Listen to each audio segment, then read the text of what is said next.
What's happening, brothers? Good evening. You can tell my daughter has been in this room. Apparently, this little duck has appeared. But don't worry, we're not painting rubber ducks tonight. I'm painting Terminators. So good evening. Thanks for being here. Hope you're hanging out. Let me know in the chat what you're going to be working on tonight if you are working on some hobby. I've been working on these Terminators for a while. I want to say I'm close to getting the base coats done on them. These guys have a crazy amount of detail. I actually picked up, like, I was looking through the pile of models that I have, and I've got this guy, which is the special edition Terminator in... Sorry, special edition Chaplain in Terminator armor. I was going to call him a Terminator in Chaplain armor. That's definitely not right. Spiderwing, thanks for becoming a member. Appreciate it, brother. Good evening, anyway. Let me throw chat on the screen. 1 second. So I can see all you guys' lovely messages. Chat.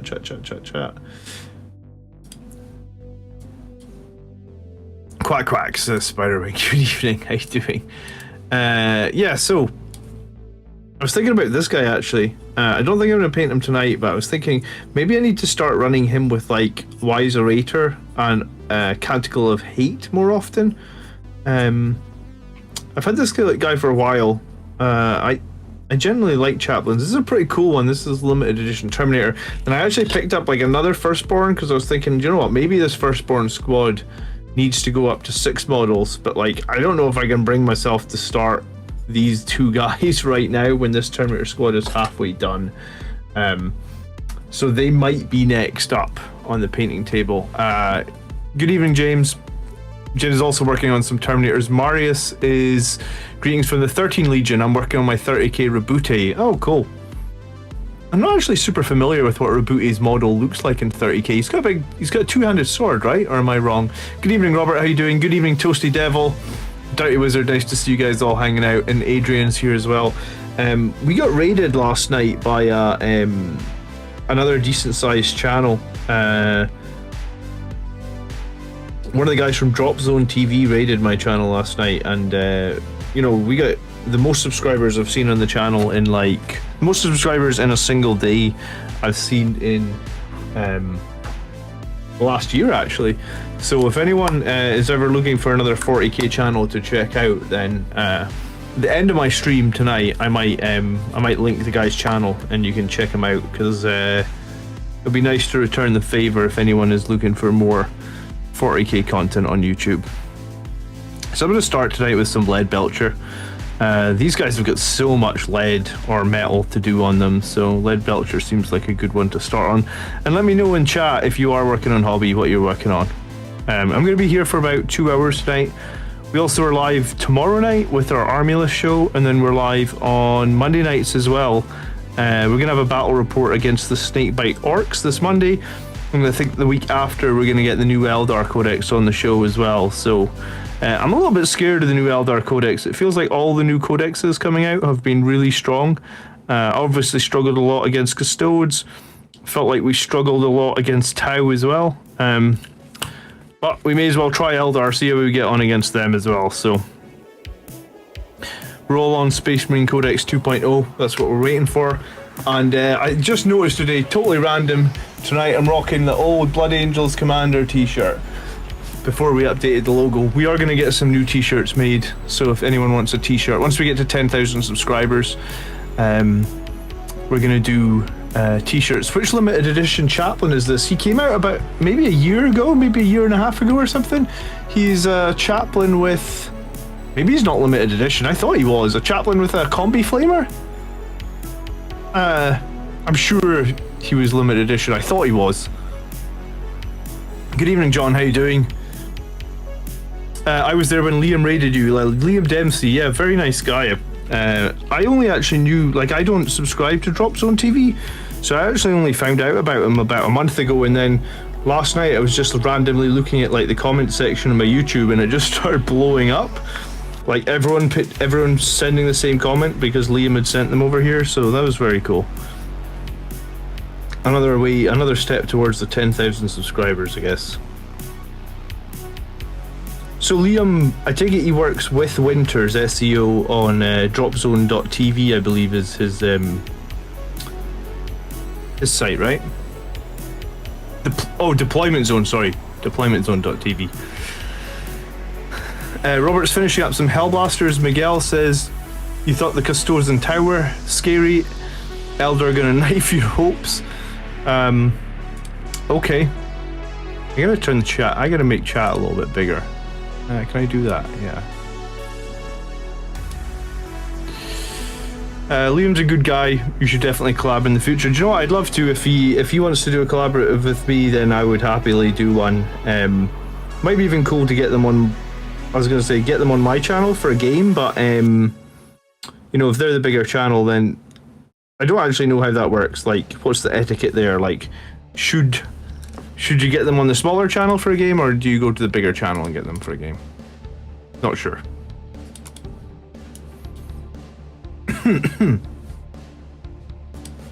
have a bit of a cough tonight, so you're gonna have to bear with me. If you didn't notice that I was losing my voice a bit in the weekly tactics video this week, I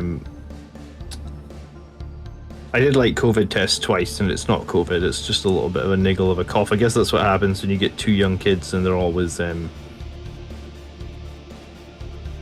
kids and germs seem to go together, don't they? There are two limited edition chaplains in Terminator armor. There's the one you have from a year or two ago, and then there's a really similar one from 7th edition that's either even rarer. Yeah, I knew there was an older one. I guess that's why I bought this one when he came out. So is there a regular model with, like, is there a regular chaplain in Terminator armor that's available all the time? Or is it more a case of, like, they just occasionally put them on sale, and when they are on sale, you kind of have to grab them?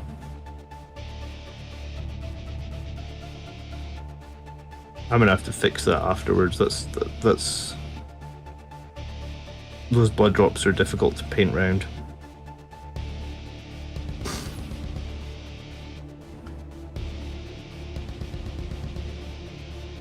The end has just got a new painting space set up. Yeah, you know what? When I moved house, the end, it was really nice to have like a, I guess this is like a dedicated room where I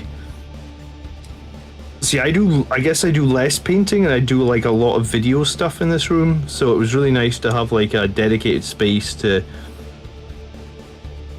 do my stuff, I guess. Because like when I film a YouTube video in the old house, I had to like pack everything in a way in the room and like get cameras out and get lights out and stuff like that, but in this room I just have it sort of set up most of the time. So I don't need to worry about like moving everything. It's not a military operation just to get the camera set up and filmed. Sometimes you'll see like camera equipment behind me, like on stands and stuff, but that's how it is. Good evening, Jeff. Excuse me. Chaplain Taros. Yeah, I think that was his name, right? That's the one that I have. I'm not sure that spelling is 100% accurate, but I think you're right with the name.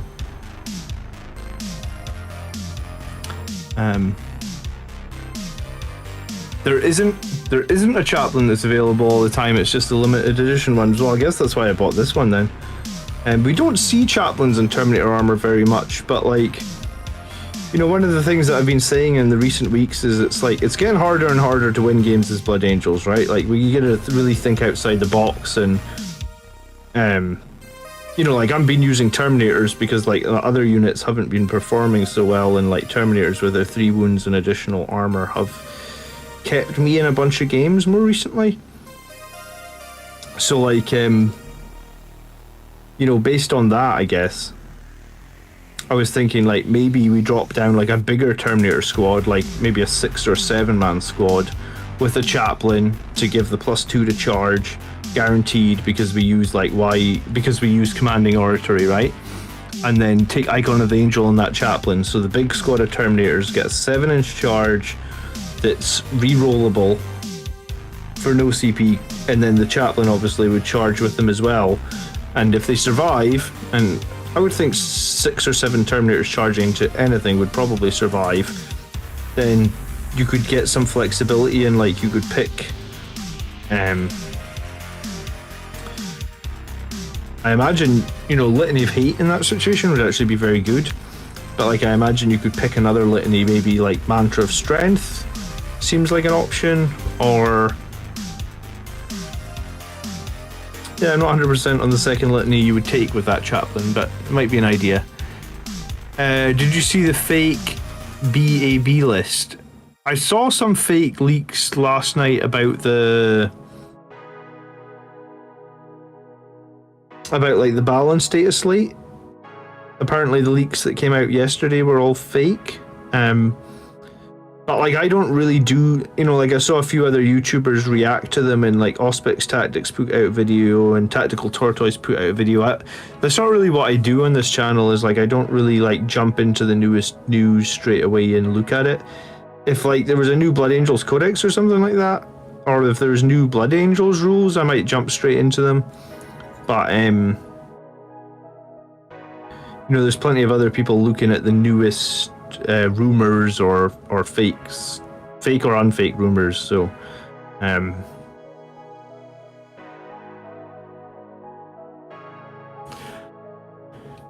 good evening, TM Punk. On the train back from Oxford home, because of your Death Company video, I'm now running 2 squads of Death Company, one with Thunhammers and the rest with Bolter and Chainswords. Greeting, Gimil, good evening as well, how you doing?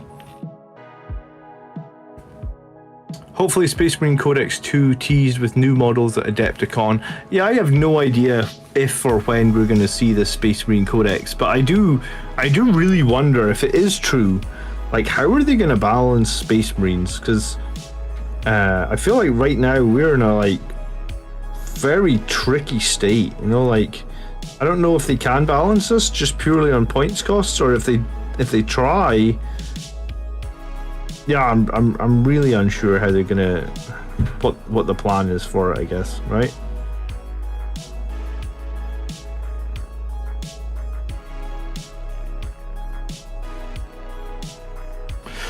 So quick question, do I just join on Patreon to get access to the Discord for the painting competition? Everybody can access the painting competition in the end. You don't need to become a channel member or join on Discord to do that. You just need to go watch the video that I made on the painting competition and email your email the pictures of your models over.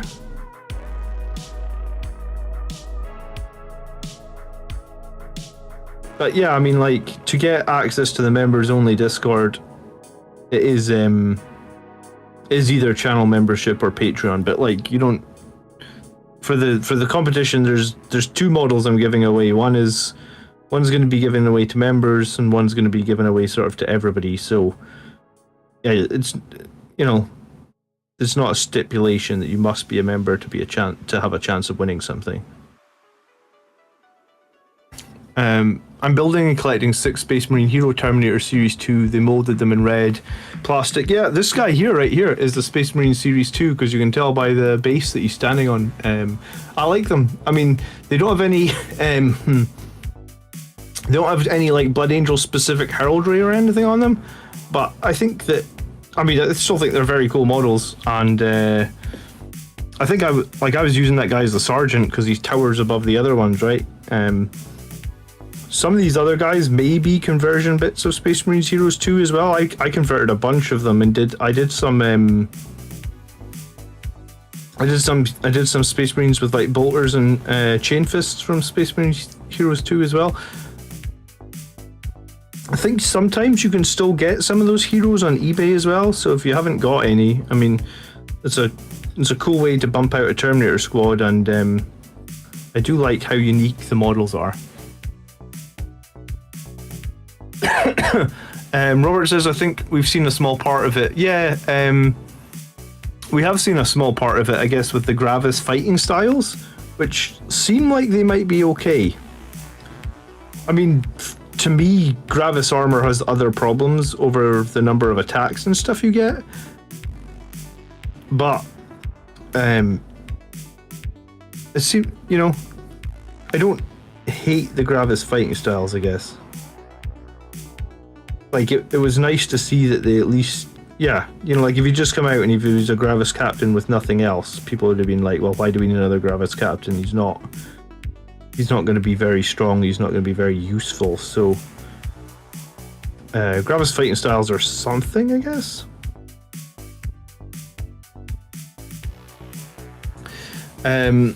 Oscar says, how do you rate attack bikes in the current meta? I mean, It's a tricky one, right? Because attack bikes obviously got made a lot worse with the changes to engage on all fronts. So, yeah, I mean, how do you rate them? I guess coming in from reserve with multi-meltas on them, or is okay, I think. Let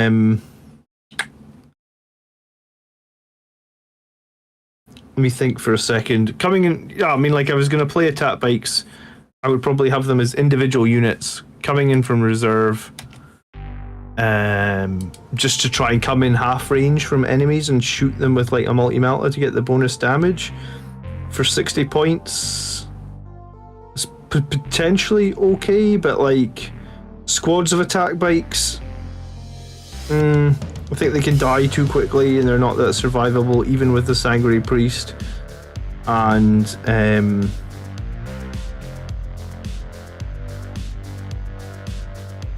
the nerf to engage on all fronts means if you did run a squad of 3, if you lose a single bike, then you're not scoring engage. And I guess in some ways that rule of 3 now for engage on all fronts, like, it really hurts Outriders as well. Not that I think Outriders are a good model, but you know, like White Scars, for example, would really like Outriders are pretty decent for them. But then now they've changed it so like Outriders, the second you kill one Outrider, they're not scoring engage on all fronts, which is, I guess, like a problem with how limited the size of the units are, the Primaris units. So attack bikes, Outriders, they're definitely down in my estimation. I mean, you can run them, I don't think they're horrible, but they're down.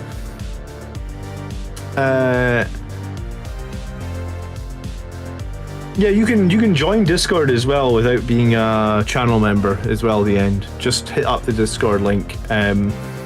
Obviously, it is like the channel membership and people that are members is super appreciated, but it's not necessary.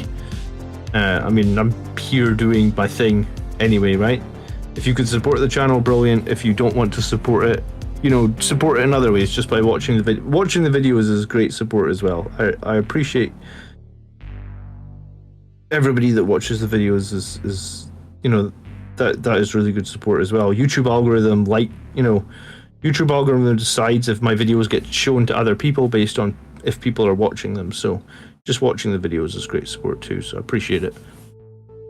Drop pods could be brought back into the meta by making them like the new Elder Webway gates, unbreakable, can't land on objectives, can land on objectives and provide buffs to units.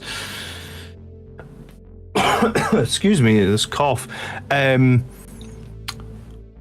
David Bowley's, it just became in Bowley's? Bowles? I'm not sure how you say that. Welcome, David. Thank you for becoming a member. It's a brand new membership. I appreciate it. And Camille coming in with the $5 super chat, or 5 CHF. I do not. CHF. I think we spoke before, Camille. You're somewhere in Europe, but I'm not sure. What do you think about the champion kit bash using the new Dominion model? Replace the jump pack with a 30k power pack and add a combat shield. I mean, I think the new Dominion model could be cool for both a champion and also, I think he could make a pretty cool like chapter master or captain, because the one thing that the chapter master and the bike can't do is take a relic blade, right? And Dominum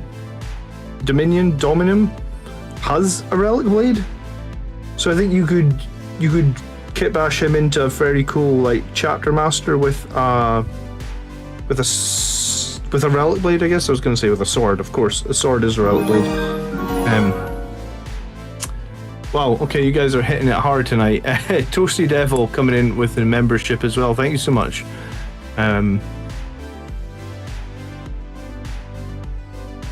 Bowls as in the cereal bowl. Okay. Cool. I'm sorry, I'm like terrible at English, and yeah, I mean, like I live in Scotland. Obviously, you guys know this. And in Scotland, everybody speaks slang, which means like English is our first language, but like it's like Scots English. So it's like my spelling and that all the way through life and pronunciation is really bad because In Scotland, everyone speaks slang all the time. So if I can't say your name or anything incorrectly, then I apologise. That's I'm just terrible at that sort of stuff.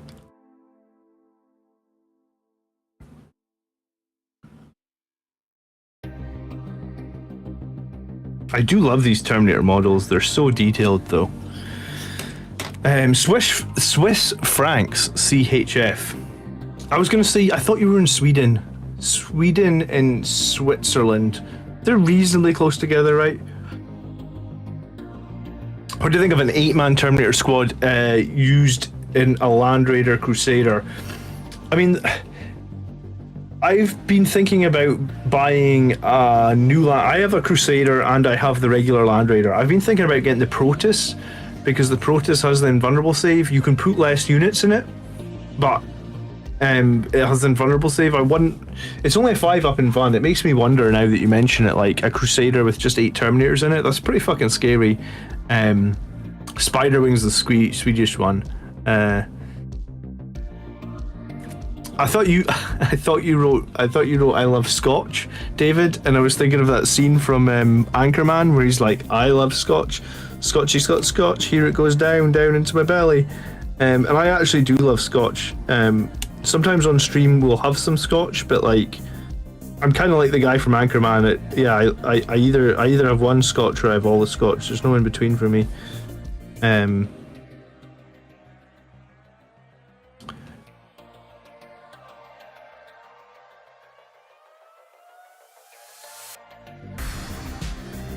Switzerland is between Germany and Italy. Yeah, I mean, okay, geography, not my strong point.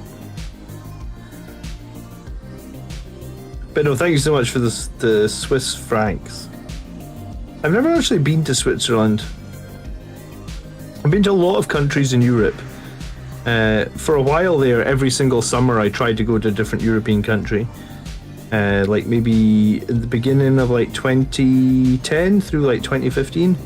I went to a bunch, but I haven't been holidaying as much. I guess nobody's been holidaying as much because of the COVID nonsense and stuff, right?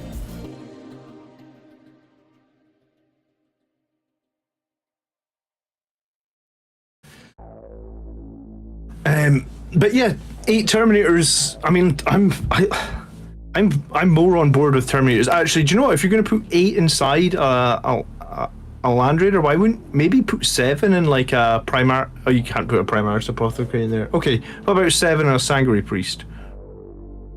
Or 7 in Corbolo? That might be one way that Corbolo could work.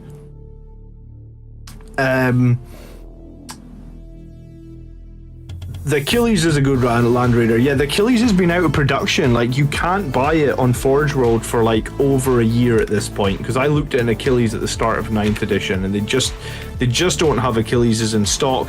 One was on eBay and it went for like £800 or something insane, because I linked it to Forge World. Like, I sent an email to Forge World and was like, look, you know, people obviously want the Achilles. This one just went on eBay for like £800. It's like £100 model, but like they were just like, yeah, we're not, you know, they're not, whatever. They aren't doing them right now, I guess. Did you magnetize the weapon on the Terminators? Says Dante's Infernal. And good evening, Crimson Jacket. Thanks for tuning in tonight. I hope you're well. If any of you guys are working on models tonight, let us know what you're working on. I didn't actually magnetize the weapons on these Terminators because here's the thing, right? I've been collecting Warhammer 40,000 since 2nd edition, and I actually have so I have Rogue Trader Terminators. I have 5 Rogue Trader Terminators with Thunderhammers and Storm Shields and 5 with Lightning Claws.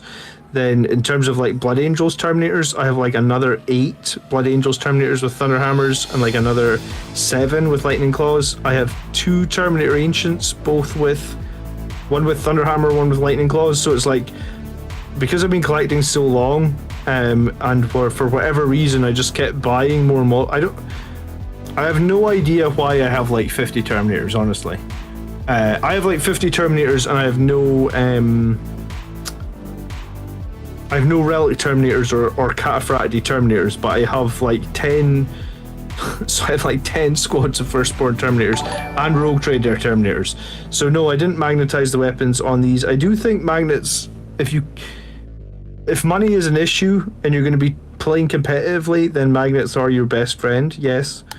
And also in terms of like painting, if you don't want to have to paint quite as many models as well, magnets are your best friend. I recently did Vanguard Veterans, and I did a 20-man squad of Vanguard Veterans, and I did like magnets on a bunch of them so that I could have them with either like chain swords or lightning claws or whatever can fit within the points.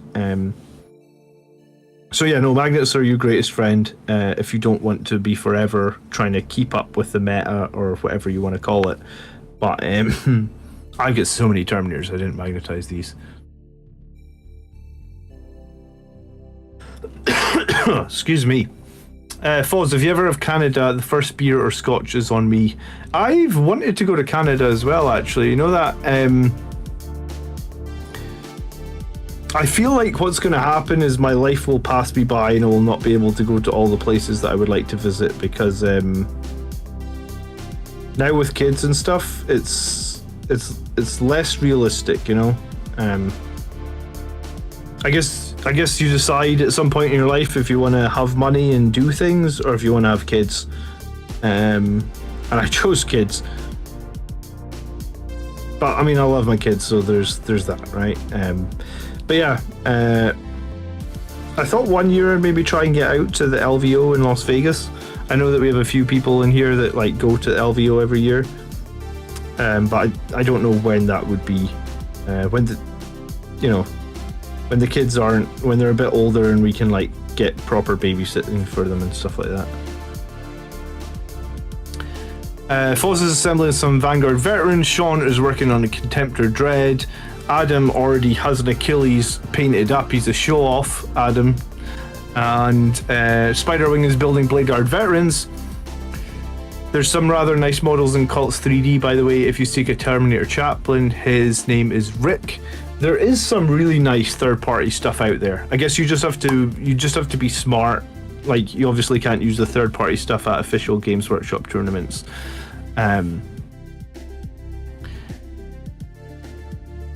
Adam hasn't painted anything for a while, but he's thinking about doing some infiltrators. You should make a start on infiltrators.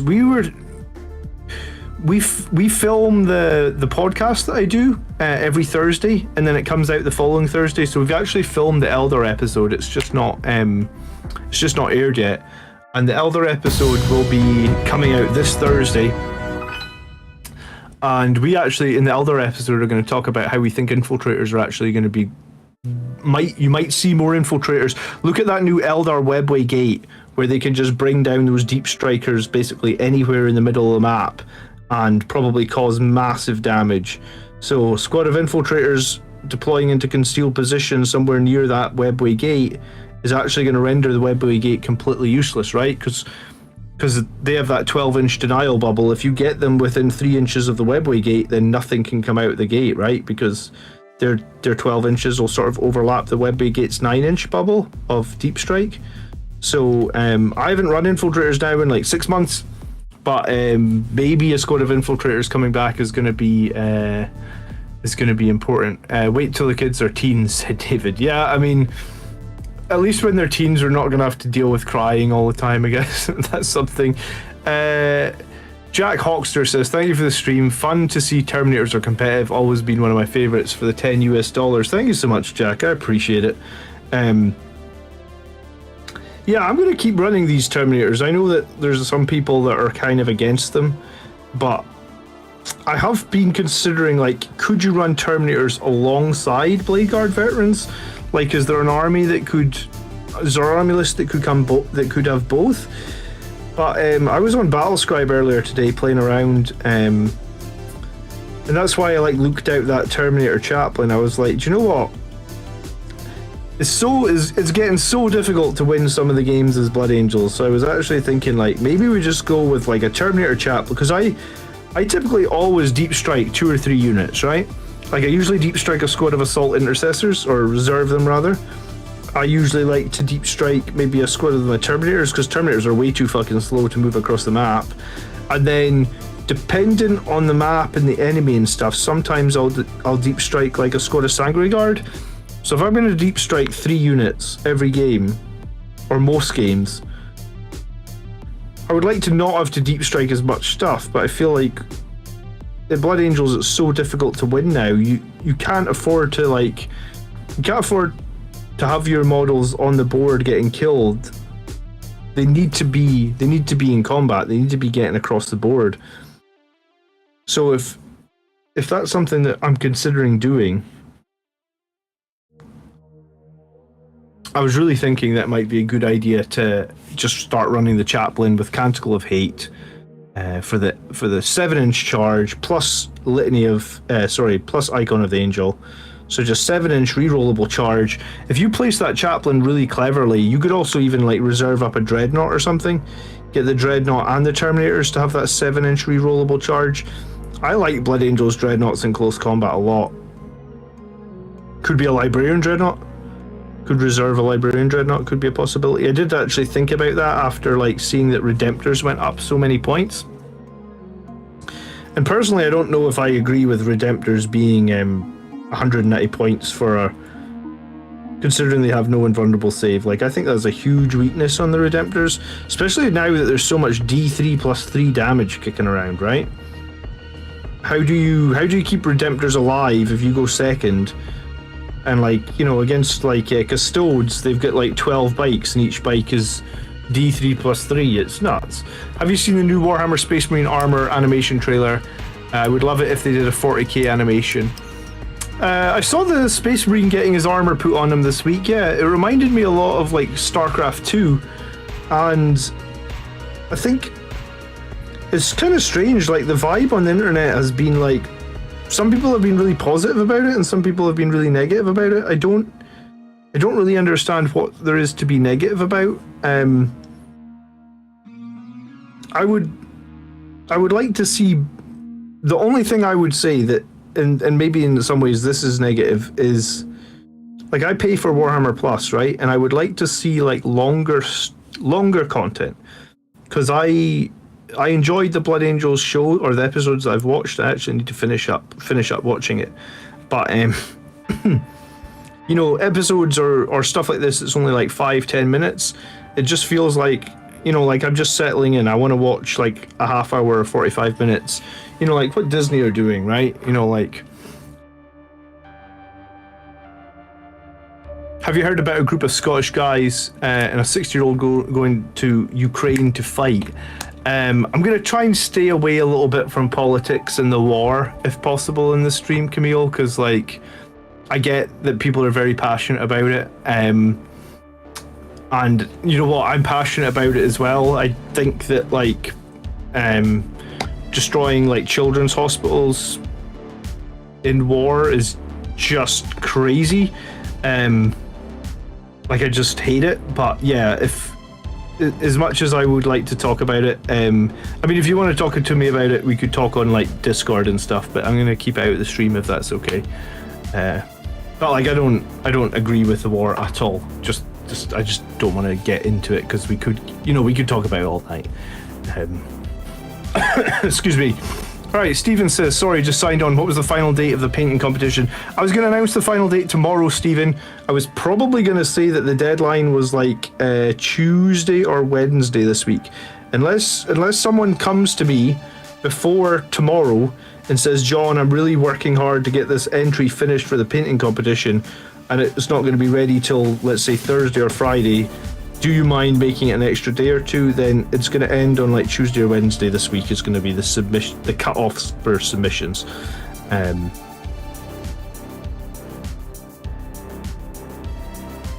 if you don't know about the painting competition, I'm giving away 2 models from the Horus Heresy.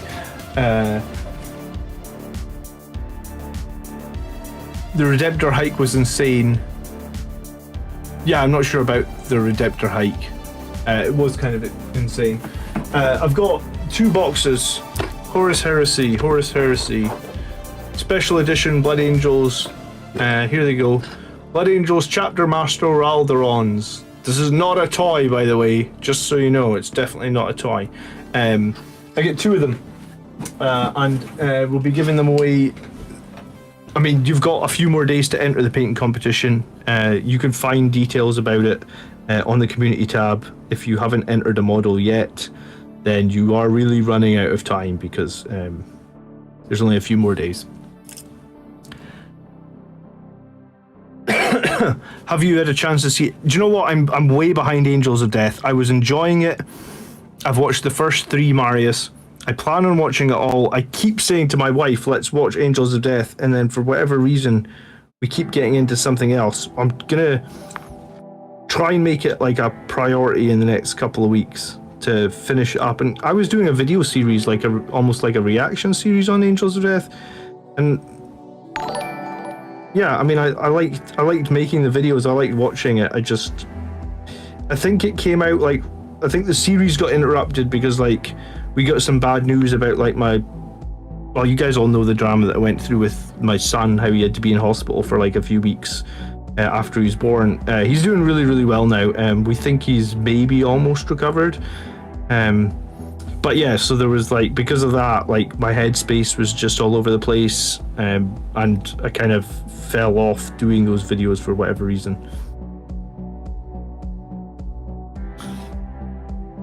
Have you looked at the new Harlequin rules, and what do you think about it? We have. It is a toy soldier, says Mark. Yeah, 100% is.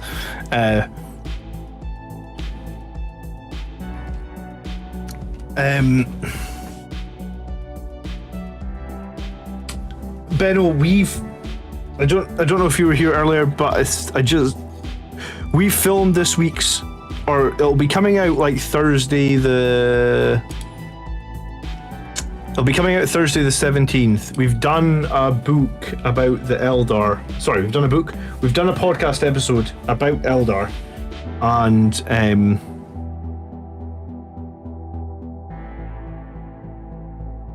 yeah, Thursday the 17th. We've looked at all the Eldar toys. We've looked at the disgusting filth that's in the Codex. That's what we called it. And yeah, we'll be breaking down some of it, obviously as much as we can break down in like a 90-minute podcast episode. But yeah, I think Eldar Harlequins, they're going to be pretty difficult to beat, right? Seems like they have a lot of tools. And like I said, I think infiltrators you may see more infiltrators on Space Marine side, because that is going to be potentially a counter to that webway gate, which is going to be a big, strong sort of power play for the Eldar, I think.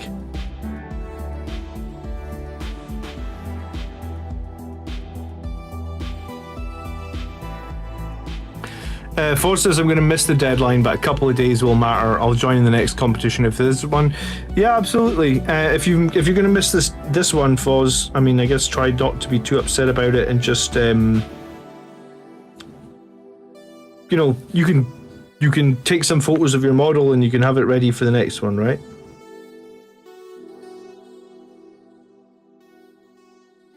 I know what it's like. I mean, if I actually despise, like, some people do this all the time, right? Some people enter tournaments with, like, let's say, like, 6, like Andrew does this all the time, where, like, the night before a tournament, he'll be like, oh, I've got, like, 10 more models to finish painting, or I can't play in this tournament. I despise rushing my painting like that. I just don't do it. If my models aren't ready, and the tournament, even, like, I will only enter the tournament once the models are ready. Like, I won't even buy a ticket before the models are ready, because I don't like the pressure. And yeah, I mean, some people use it as like a motivation tool to paint more or get more painting done. I just like to generally just try and paint every week anyway. So, but yeah, if you have to miss this one, I wouldn't worry about it. There'll be other giveaways for sure. I hope that I hope we can do the sort of painting competition / the judging of it. I hope we can do it justice so people really enjoy it and want to see more in the future.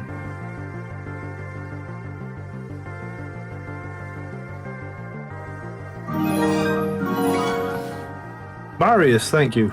Another new member tonight. Wow, okay. Appreciate it, Marius. You've been here a while, but really appreciate you subscribing. Thank you.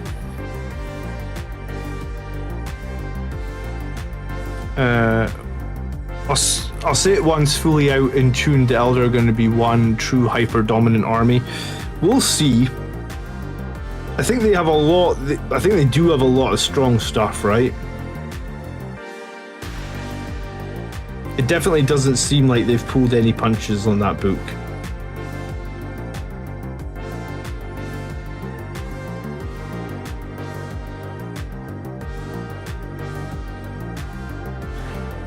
Excuse me. Blood Angels Commander, any thoughts on mastercrafting a lightning claw on the Terminator? Love the last video. V's non-1 damage could be nasty. You know, I like to run the Sergeant with a Thunderhammer, right? So, Stephen, because, and I mean, unless you can explain, the way I see it, right, is like, you either have a Lightning Claw guy or the Thunderhammer guy as the Sergeant, right? And the Lightning Claw guy, if he's the Sergeant, essentially gets one more attack. 2 more attacks, is it? Because he's got 2 Lightning Claws, yeah? So you get 2 more attacks, so the Sergeant can do potentially like, what is it, like 3 attacks, plus 2 for charging, plus 2 for 2 more Lightning Claws, so potentially you can do 7 damage tops, right, with Lightning Claws. Which is fine, 7-1 damage, there's no negative -1 damage or anything like that. So I guess you could mastercraft that, and you could do 14 damage.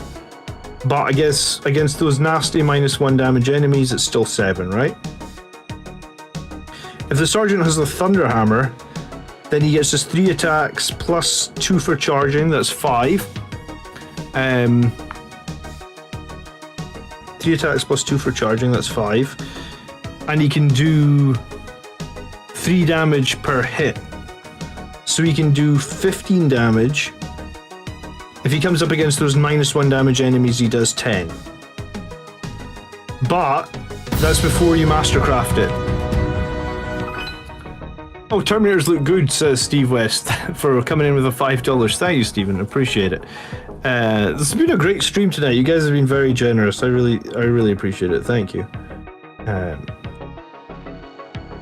I'm just glad people like the Terminator video. It seems a lot of people wanted to get some vindication on if Terminators are viable, and I've been using them for a little while now, and I 100% plan on keeping using them.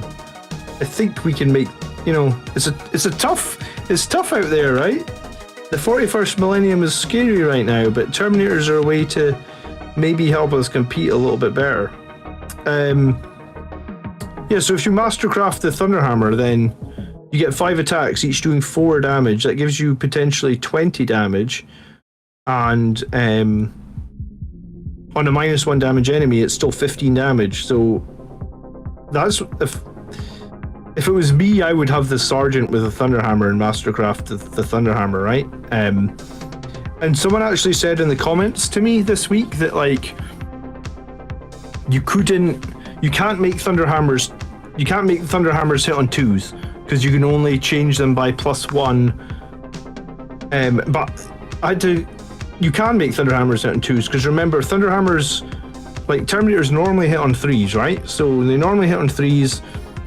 You get -1 from the hammer, which makes it 4, but you can get a +1 from, like, Fury of the First, which puts it back to 3, which was what it was anyway. Then you can get another +1 from something like Quake Bolts, which essentially makes it a 2. So you can have those Thunderhammers hitting on 2s. So if you can have those Thunderhammers hitting on 2s, if you are running Quake Bolts, then arguably, like, is a Thunderhammer not going to be much better than a Lightning Claw? Like, I don't hate the idea of mastercrafting Lightning Claw, dude. I just think that if it was me, like, I'd be mastercrafting that Thunderhammer, because then if you ever if you ever run into a character, right, like an enemy character that's got like 4, well, yeah, I mean, if you run into any character that's got 4 wounds, a single save fail, and they're just dead, I feel like that's pretty tasty. I like it. But I mean, if you are more of a lightning claw guy and that's your jam, go for it. Like I don't hate it. It's a very reasonable number of attacks to get with all the reroll that lightning claws get, and it's very easy to get those Terminators to hit on 2s, right? With just like with lightning claws, you don't need to make up for the -1. You just need one thing, one source of +1 to hit, and then you're on 2s, right? And you're still doing 14 damage against a bunch of targets. It's the same AP. I guess it's cheaper as well in points. In that a lightning claw Terminator is 33 and a Thunderhammer Terminator is 43.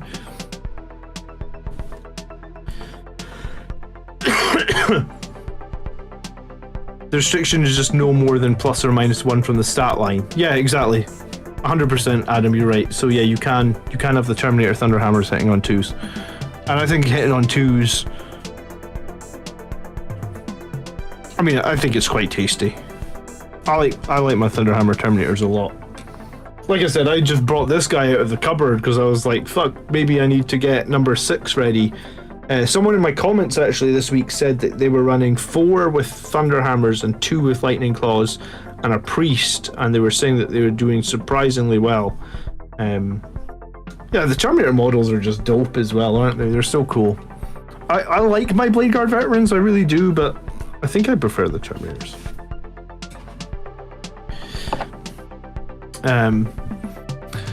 I see the 4 damage guarantees some damage, especially if you know your opponent. The Mastercrafted Lightning Claw could be situational. Yeah, it certainly could.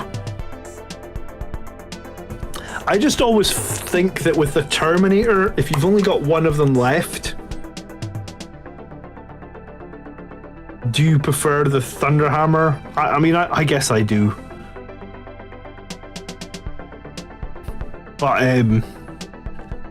yeah, I mean, Lightning Claws certainly aren't a bad option slash...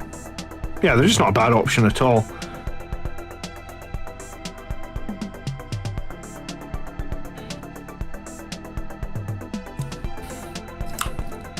And I suppose it depends on what the rest of your army looks, right? Like if you are, if you feel like you got plenty of multiple sources of damage and you don't need to worry about having that 4 damage Thunderhammer, and you'd rather have, you know, like I guess a Mastercrafted Lightning Claw would be fucking sick at just killing Marines. Like you just go through 2 infantry for days with that.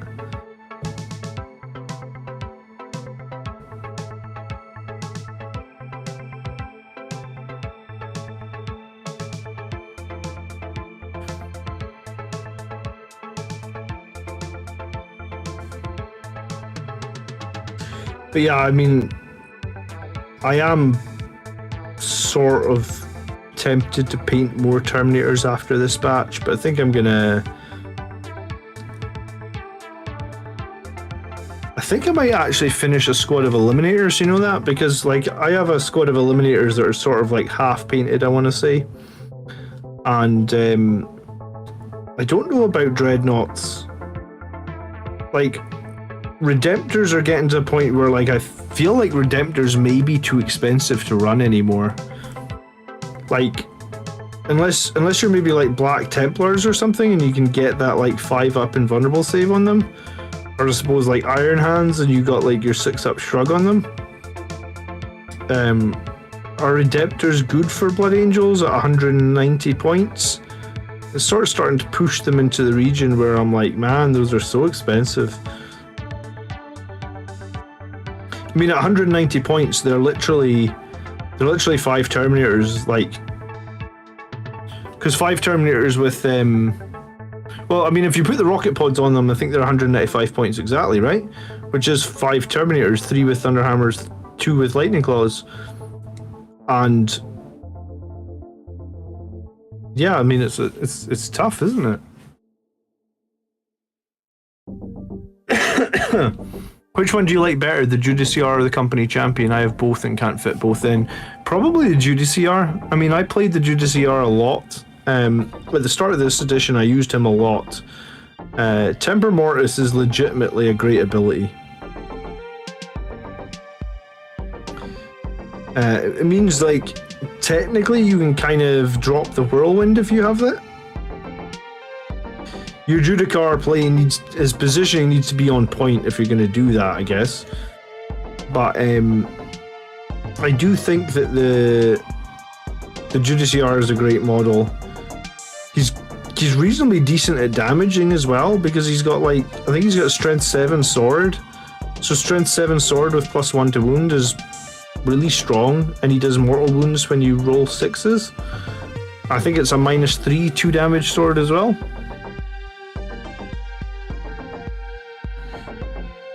Do you know what we haven't seen much is I haven't seen anyone like mastercraft that Judiciar sword.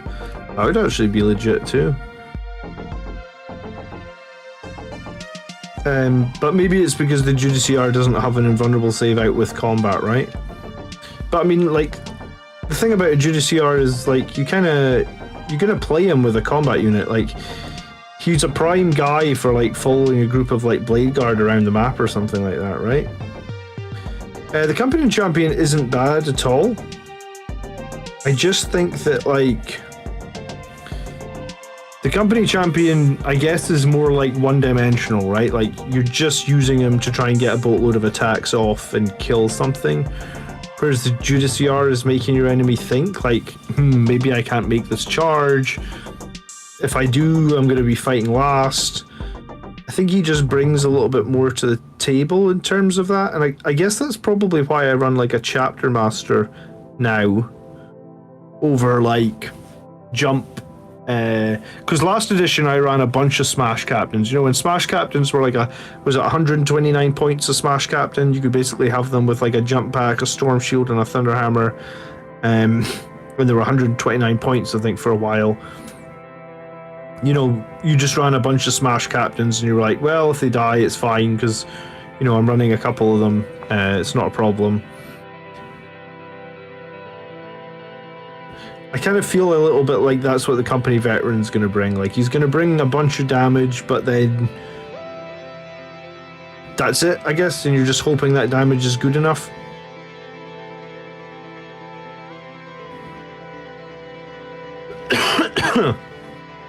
In my opinion, Thunderhammer, Storm Shield for Terminators, while 2 Lightning Claw for Vanguard Vets, Spiderwing. Worth giving Vox Aspiritum on the Judiciar. I believe Vox Aspiritum doesn't upgrade his ability because it's not an aura, Nathan. I have to check that. I'm like 90% sure. Let me check it. What you want to do, I think, is you want to give him the Selfless Healer Warlord trait. Because Selfless Healer lets him heroically intervene 6 inches, right? But when you make a heroic intervention, there's nothing in the rules that say you need to end with an engagement range. So his Temper Mortis ability, yeah, it's not an aura, means that at the start of the fight phase, you can select one enemy within 3 inches. That unit is ineligible to fight until your army has done so. So let's say you put your Judiciar behind like a squad of guys. If the enemy ever ends up within 6 inches of him, then he can make a move up to 6 inches, a heroic intervention, but he doesn't have to finish an engagement range. So you can move him, like, you know, forward 4 inches, 5 inches, and just keep him like just out of engagement range, and then you can still target the enemy with the Temper Mortis ability. So that's what most people have done. It's the I think it's Selfless Valor Warlord trait, right? And I think it is probably, if you want to get more out of the Judiciar, then that's probably what you, well, it's not probably, it is what you want to do. Because yeah, Vox Aspiritum doesn't help him.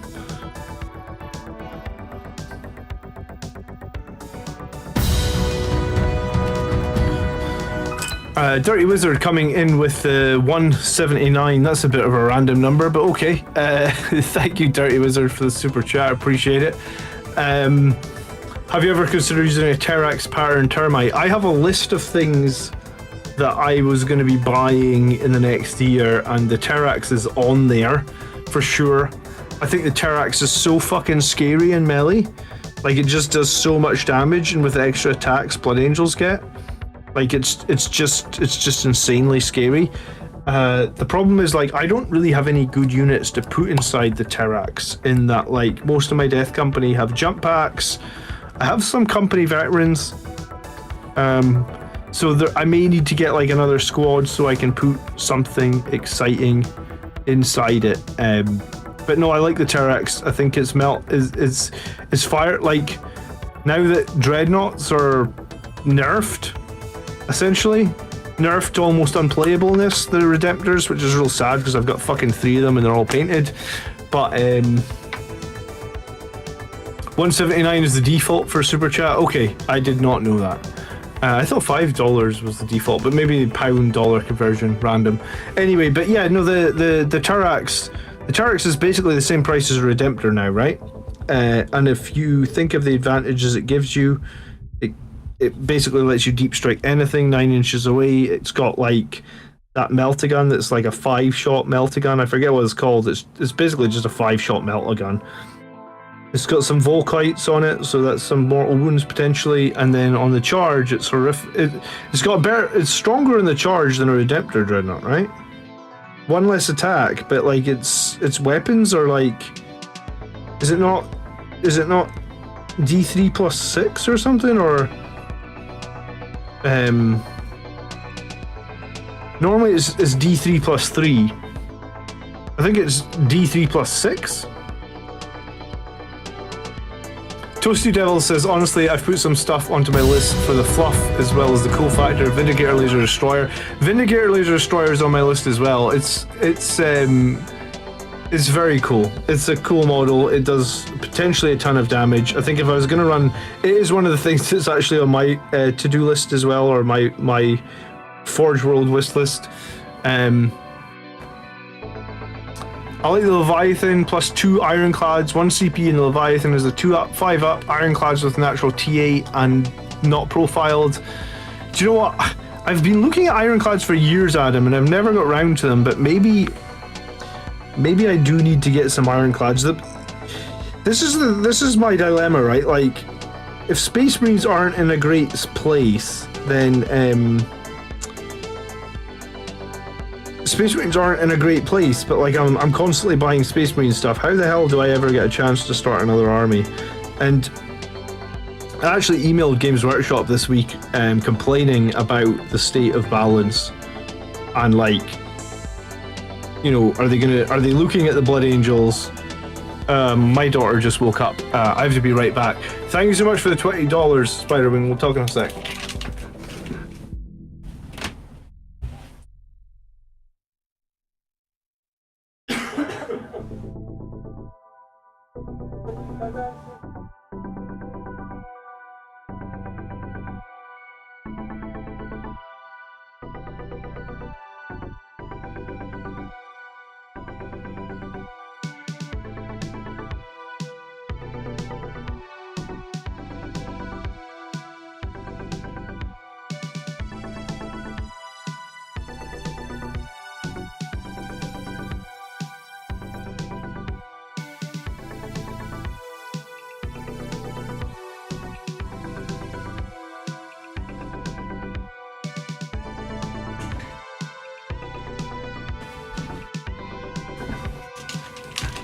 Sorry about that. Sorry. So what does 20 SEK?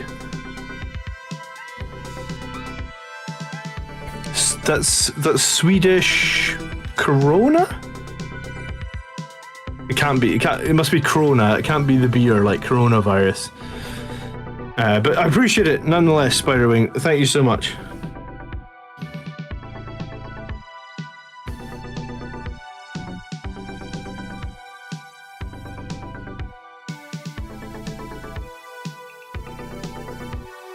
Anyone read the Astrath book yet? Do you know what? I've bought it. Why not run a Terminator captain to support the Terminators, says John Turner. I really like the Space Marine captain on a bike upgraded to Chapter Master. I've been running him like this entire edition. He's been in my MVP like in so many games, the Chapter Master on a bike. So probably going to continue to run him. The one thing that I think is the thing about the Terminators are they fucking slow, man. There's no other way to say it really. They're just slow. So it's like the Terminators can take like a hell of a lot of damage, but they're just so slow. So like I don't want to put too many eggs into that basket. I want to put some because they're so survivable, and if you deep strike them and you make the charge, they're up in the enemy's face and they get a deal with them. But I think I continue to like my Chapter Master on a bike, and you know, the Chapter Master on the bike gets a 20-inch advance. If he needs to join the Terminators and catch up with them, with a 20-inch advance, it's pretty easy to do, right? And it's an auto advance, like it's a turbo boost. You don't have to roll a dice. You can just advance 20 inches. And the other thing that's cool is if you do advance 20 inches, or you do advance period, I guess, with the Chapter Master on the bike, you can then pay 1 CP to make a -1 to hit in the shooting phase. So if the enemy have like a bunch of really nasty shooting that they could maybe kill your Chapter Master with, you can kind of help increase his survivability a bit.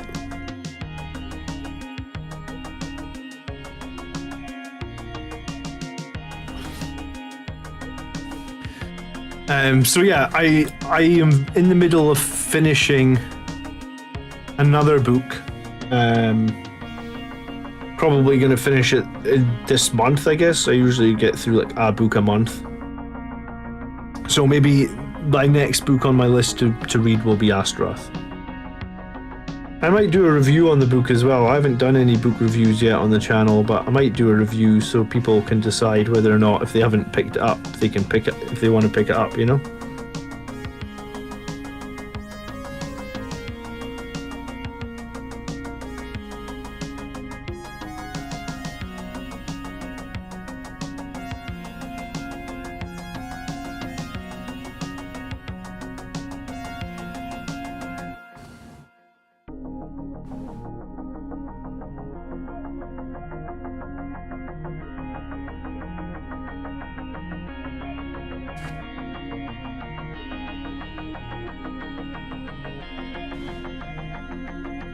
I think it released like maybe like a week or two ago, Toasty Devil, but there was a limited edition version of it that released like a year ago. I think it actually released the same time as the Blood Angels Codex, just it was like super limited, like 1,000 copies or something, because like it was out of, like, the Blood Angels Codex went on sale at like, let's say like, I think they go on sale here in the UK at like 10 o'clock. It was out of stock by like 10:30.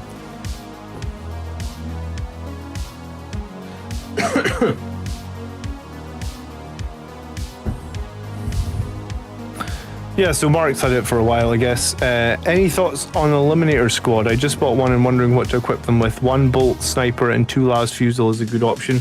Adam, you want to equip the sergeant with the instigator bolt carbine. That's the weapon that lets you move, shoot, move, which is super powerful. So you can basically start in cover, move out of cover, shoot, and then move back into cover. It's a special ability that the sergeant gets if he has the instigator bolt carbine. And then, my opinion, because I've run Eliminators a bit this edition. I've run them with both the sniper rifles and the las fusils. I would say run them with the las fusils. 2 las fusils and sergeant with the instigator bolt carbine. And one of the Blood Angels, like, Blood Angels in general haven't won many tournaments in 2021. I know it's 2022 now, but in 2021 I want to say like Blood Angels won like 5 tournaments, maybe less. And because I think I made a video in every tournament winning list for Blood Angels. I think there was maybe only 4, and like 2 of the wins were by the same guy, Junior. I can't pronounce his second name, so I'll not even try. But one of them was one of the tournaments was won by a guy called Sam, and Sam ran 2 squads of Eliminators like that, and basically just had them both squads coming out of cover, shooting, moving back into cover, and he had them with so he basically had like, you know, 4 almost untargetable las fusils every turn, because they just pop out of cover, all 4 shoot, they pop back into cover. And I mean, you can put quake bolts on the sergeant as well potentially there.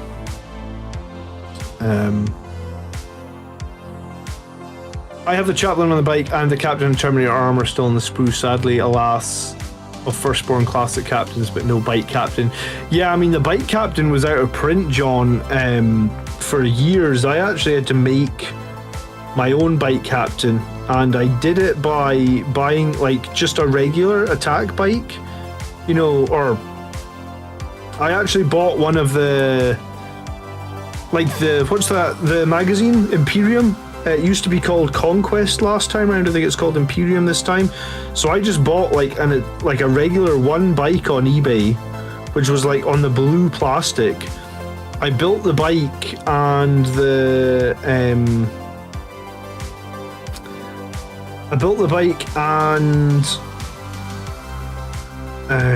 what I'm trying to say, and up to his torso, and then I used like a Sanguinary Guard and like a Death Company bits to like sort of give his upper body some character, I guess. So yeah, I mean, like I said, the attack bike has been out of stock for, well, our captain on a bike hasn't been available this edition period. Like, if you want one, you have to convert them.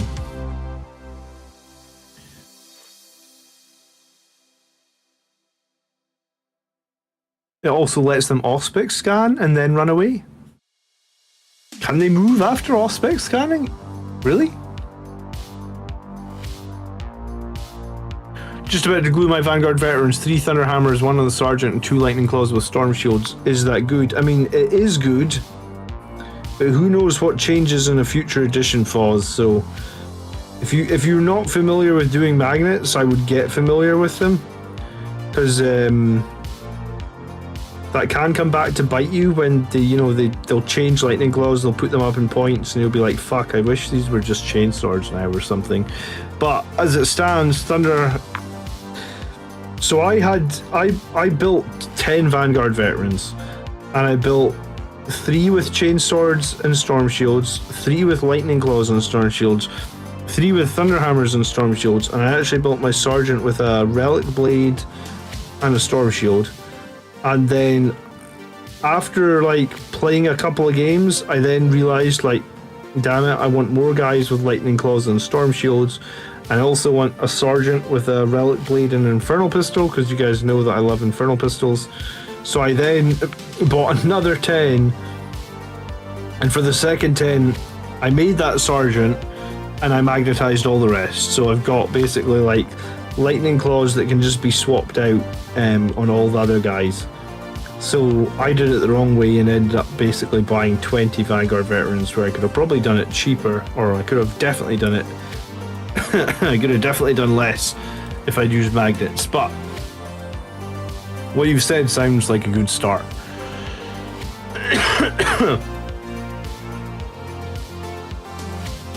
Yeah, but your Eliminators do basically have a 12-inch movement, yeah. Double Lightning Claws doesn't provide as much damage, I think, as... The extra Lightning Claw isn't... The extra Lightning Claw, I guess, does provide more damage, right? But, like, I don't think it makes up for the survivability hit that you take by not having the Storm Shield. The Storm Shield is what gives those Vanguard veterans, like, some sort of, like, I guess you would call it staying power. Like, they can hang around in combat, they can survive hits from, like, multi-meltas, etc., you know? So, I much prefer Storm Shields on Vanguard veterans over Lightning Claws.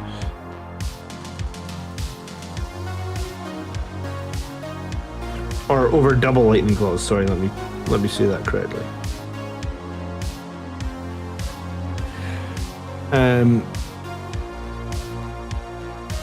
Art of War put Eldar in the S tier yesterday. Everyone will be looking for more details.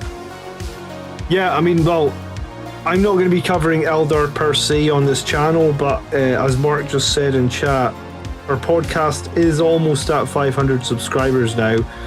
If you haven't subscribed or you haven't listened to any of our podcasts, then that's fine, but we do now have 10 episodes up of it, I think. Or if it's not 10, it'll be episode 10 this week. And on the podcast, we go into all the other factions. So far, we've looked at the Tau, we've looked at the Custodes. This week, we're looking at Eldar. I think we're planning to do some looking at Sisters in the near future. maybe even Thousand Suns as well. So if you want to hear like our opinions on these other books and stuff, you know, we are giving them, just not necessarily here on my channel.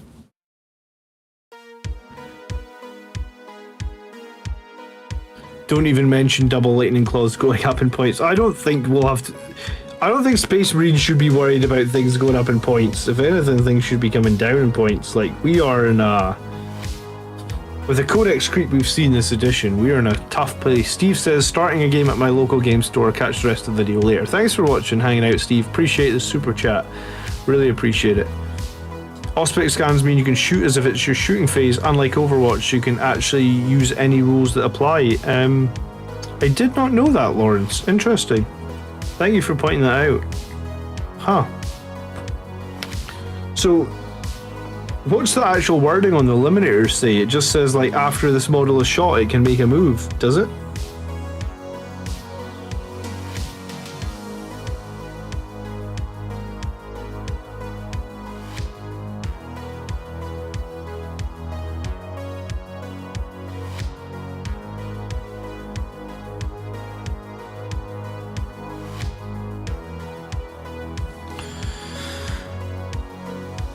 Thanks about the Eliminators. Looks like the Sergeant with the bolt carbine and the other two with the last fusel is the way to go. Yeah, I think so. I think that is the strongest. And I mean that because I had 3 with just regular bolt carbines. I had the easy to build version that I think came with like. Did you get Eliminators in the Indomitus boxes? That's where I had, because I definitely had. I actually don't know where I had them from. I had some that were like the easy to build version, you know, with like no weapon options, and ended up basically shelving them and buying another squad so I could put the last fusils on. I have a few attack bikes, lots of Death Company bits and Blood Angels bits in general. I could try that. I mean, yeah, that's 100% what I would do, John. I would I mean, I was kind of clever in that, like, if you think about it, right? You know how Sanguinary Guard have those arms with the extra gun on them? So, like, I wanted my sergeant on a bike, or my captain on a bike, rather, to have an Infernal Pistol. But obviously, because he's in a bike and he's got a Thunderhammer, he's going to hold a Thunderhammer in one hand. So what I did was I used one of those Sanguinary Guard arms with an Infernal Pistol like attached to it, so I could still have a hand that like held the handlebars while still having the other hand hold the Thunderhammer. So I guess if you can get creative, you can definitely make a captain on a bike, and it might be worth at this point waiting though, because of the rumored 2.0 Space Marine Codex. Like, we may actually get a Primaris captain on a bike. That would be cool. I would love to get a Primaris captain on a bike. Shadow Spear, says Spiderwing. Yeah, I have Shadow Spear. I think it's behind me up in these shelves. So maybe it was Shadow Spear that had the Eliminators. There's been so many Marine releases of like models that end up like, I guess, being quite vanilla, and then you don't really see them, I guess. Okay, so the Instigator bolt rifle actually has an extra ability that I guess I didn't even know about, that you can auspex scan somebody when they arrive and then move. That could be pretty cool for screening, yeah.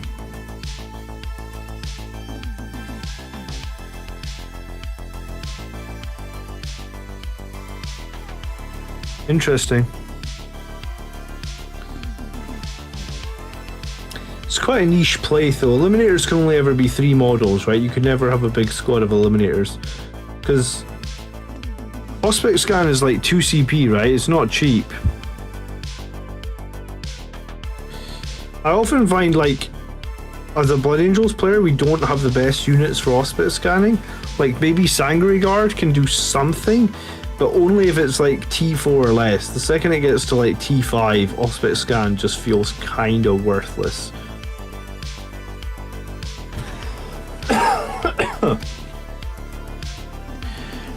Part of the problem with the current Marines for us is, as Blood Angels, is Space Marines with Blood Angels flavor rather than Blood Angels with Space Marine.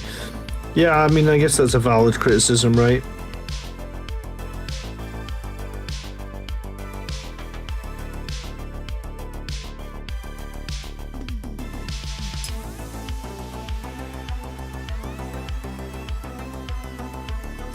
I think it's just this really early Codex syndrome. We got our Codex so early this edition that I'm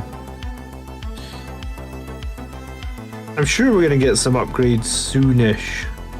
Well, I mean, I emailed Games Workshop and said, you know, we have a 32% win rate in some of the tournaments that are going on right now. Like, is someone looking at that, or are you just leaving it? You know, like, 32% win rate for any army, like, you know, Necrons had like a 39% win rate, and their points costs went down massively. Like, I still don't think Necrons are that strong, but like, you know, taking 50 points off all their models, it helps.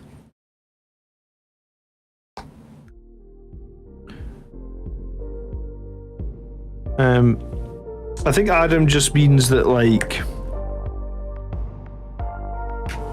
a lot of our strength at the moment probably comes from the main Space Marine Codex, but is that not just maybe the Blood Angels Codex is a bit, you know, like there's not a single defensive stratagem in the Blood Angels Codex, for example, right? Like we gotta use stratagems and stuff from the Space Marine Codex to try and be effective, I guess. I think it's what Adam's trying to get at.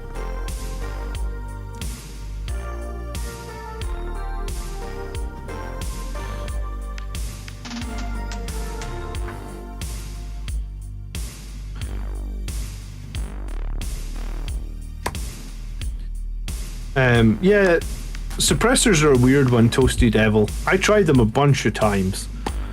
They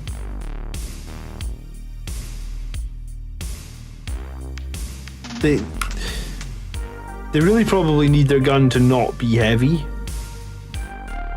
And then, yeah, I mean, anything that can deny Overwatch is obviously very good for us, right? Because we generally need to make charges to win games.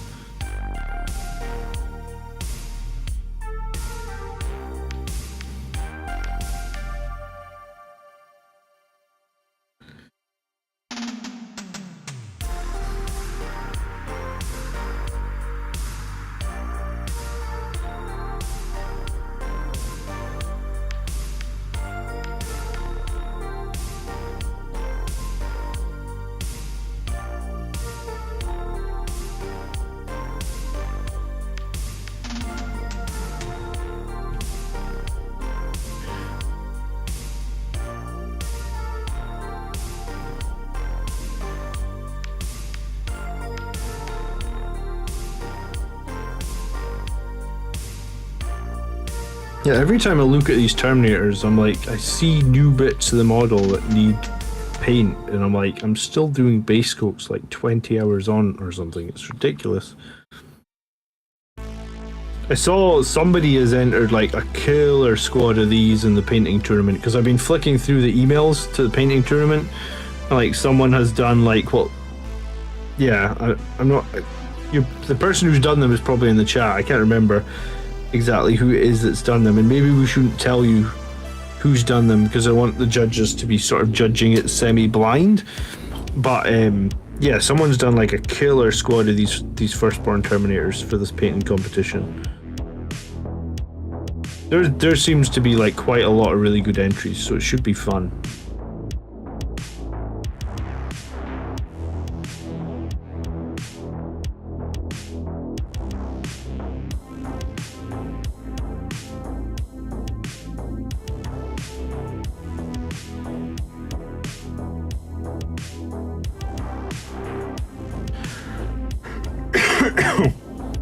The Relic Gleaming Pinions would make a great base for a Blood Angel stratagem. What is the Gleaming Pinions again? That's like the fallback and charge one, right? That we don't see very often. I don't know if I've seen a submission from Do Hit to Wound, actually. His painting style is pretty distinct, Benno. Maybe he's purposely not entered, or maybe I just haven't seen the submission from him yet. I do sort of know To Hit to Wound's painting style, right? You know, like I would expect. I guess I would kind of expect to see it, but do you know what? I don't know if I've I've clicked on every single entry, right?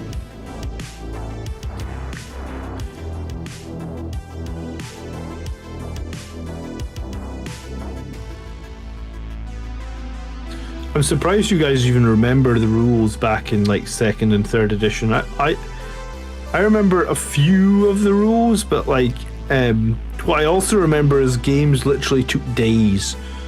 Like you set your army up at a friend's house and then you had to leave your army there for like a week because you could never complete the game in a single night or single sitting.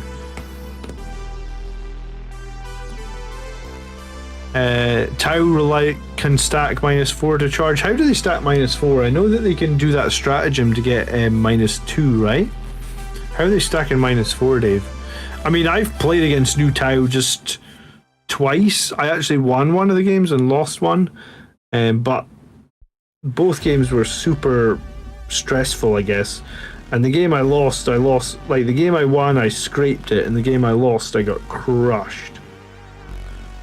Basically get shot off the table, and there's like I got shot off the table and I deployed like everything obscured except one unit, and yeah, still got shot off the table.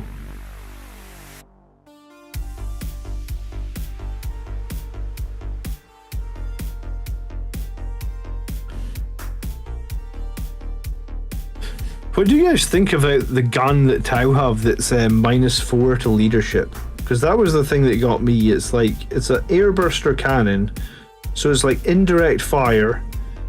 All he needs to do is like make a single hit. Because Andrew used to complain at me. He was like, "Oh, your whirlwind suppression fire is broken. It should be harder to get suppression fire off than to make a single hit." And then Tau get a gun that does -4 leadership. That's basically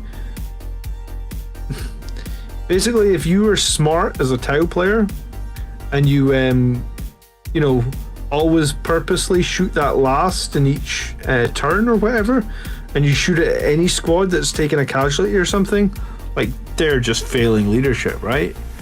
He's like, they're even making like custodes or leadership 11, leadership 10 Necrons.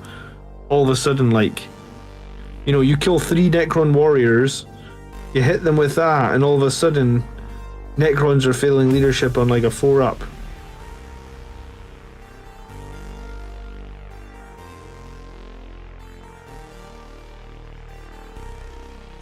You know, imagine a 20-man Necron squad, you literally kill 4 of them, and then they're failing leadership on a 3-up. It's crazy. If Sanguinius had a 40k model, what do you think his stats would be compared to the other Primarch? I would like to see some sort of stronger character for Blood Angels. You know, like, I guess like how Sisters recently got Morgan Val, and I guess Custodes have like Valoris. I mean, I would like to see something stronger, but I don't know if our Primarch returning is the right thing. I think Dante could probably, go under the Rubicon. We could just get like a much more beefed up, better balanced Dante, and also better points costed, because of like the points he is right now, that he's more points than Trajan Valoris makes no sense. Because like Trajan Valoris is an absolute auto take at his points cost, and like I haven't run Dante in like 2 years at this point, and I'm going to tournaments, so I'm trying to win games as best as I can, and like Dante is so far from the mind.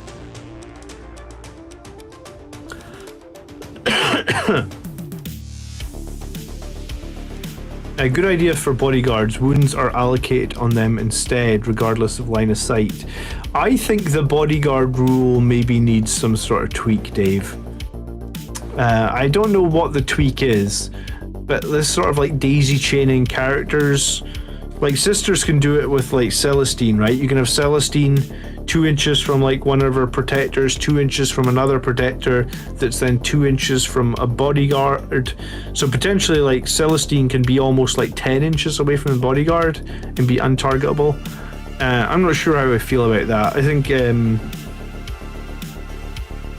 I think something needs to change there. I don't know what needs to change, but I feel like something should. Like, you should never be able to be 10 inches away from bodyguard, regardless if it's a squad of characters or something like that.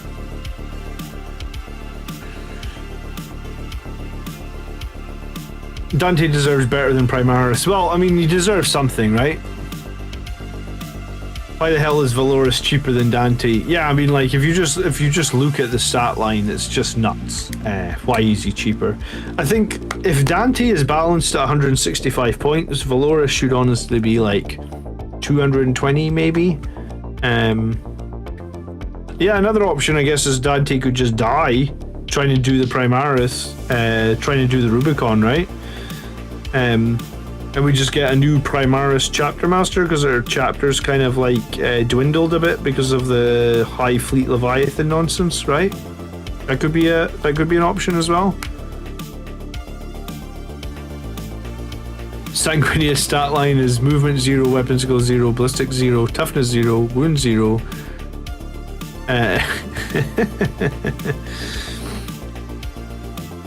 Some people really want Sanguinius to stay dead, which is fine, because if he doesn't stay dead, then what's his sacrifice for, and why do we have the Black Rage? But I do think some sort of like stronger, newer character would be very nice. I think we're overdue that.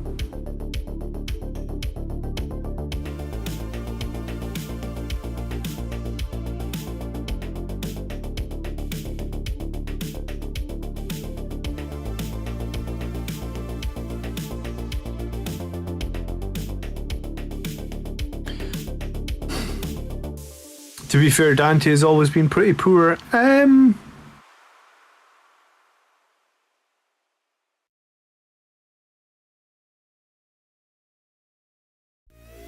didn't read Goonhammer. I mean, I sometimes read Goonhammer articles. I guess that one didn't pop up, Dave.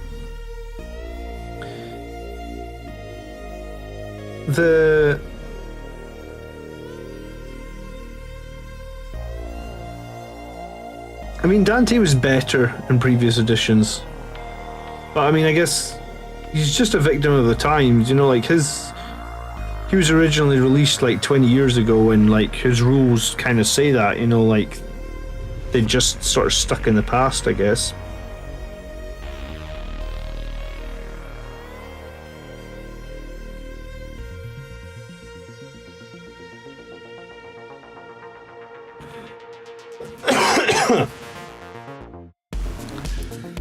Mephisto needs to be the beast he is in the books. Yeah, I mean,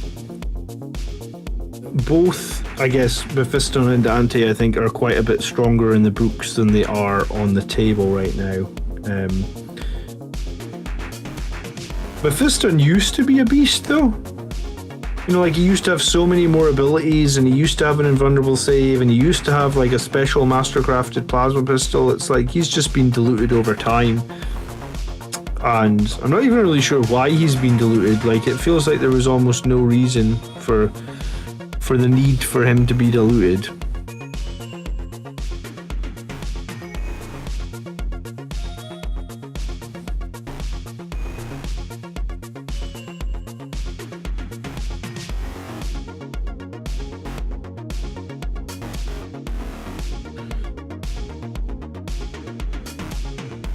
Vortex grenades in 2nd edition were good fun. Do you know what else was good in 2nd edition was hallucinogenic grenades. Do you guys remember them? Hallucinogenic grenades could completely like fuck up like an army that wasn't wearing like a helmet. Like, that was a thing back then. That's why I don't get the rules for revolting stench fats, right? You know, you people talk about lore and people talk about this, that, and the other. Look at revolting stench fats as an example of like how the lore doesn't really fit 100%, because Space Marines are basically wearing a helmet. Like, I'm pretty sure that helmet isn't like transmitting smells through it. Like, it's an enclosed helmet that lets them breathe on alien worlds and stuff like that. So it's almost like a spacesuit they're in. and it's like revolting stench vats. Is a Nurgle relic that makes them fight last because the smell's bad. Like, not sure how I feel about that. Or at least when you're on the battlefield and they're like, you're fighting last because I smell bad, you're like, but we're fucking space marines, we're wearing a helmet. It's a fucking spacesuit. How can it smell bad? How is that a thing? How is that a mechanic?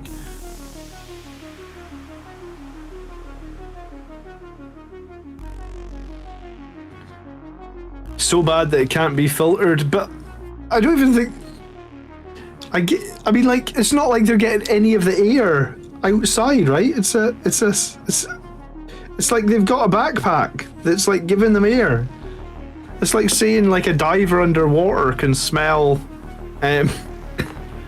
or like someone on the moon could smell, I don't know. If your models are built without helmets, their saves should get 1 point worse. I actually like that. It does make zero sense that they take their helmets off in battle. You know, like, they always talk like in the grim darkness of the 41st millennium. Yeah, in the grim darkness of the 41st millennium, no one's fucking taking their helmet off. No one's going to like a war zone and being like, hey, I'm the sergeant, so I don't need a helmet. Like, yeah, I mean, do that and see, like, I want to see a chart of life expectancy with a helmet and life expectancy without a helmet. For Space Marines. That could be a fun Easter egg.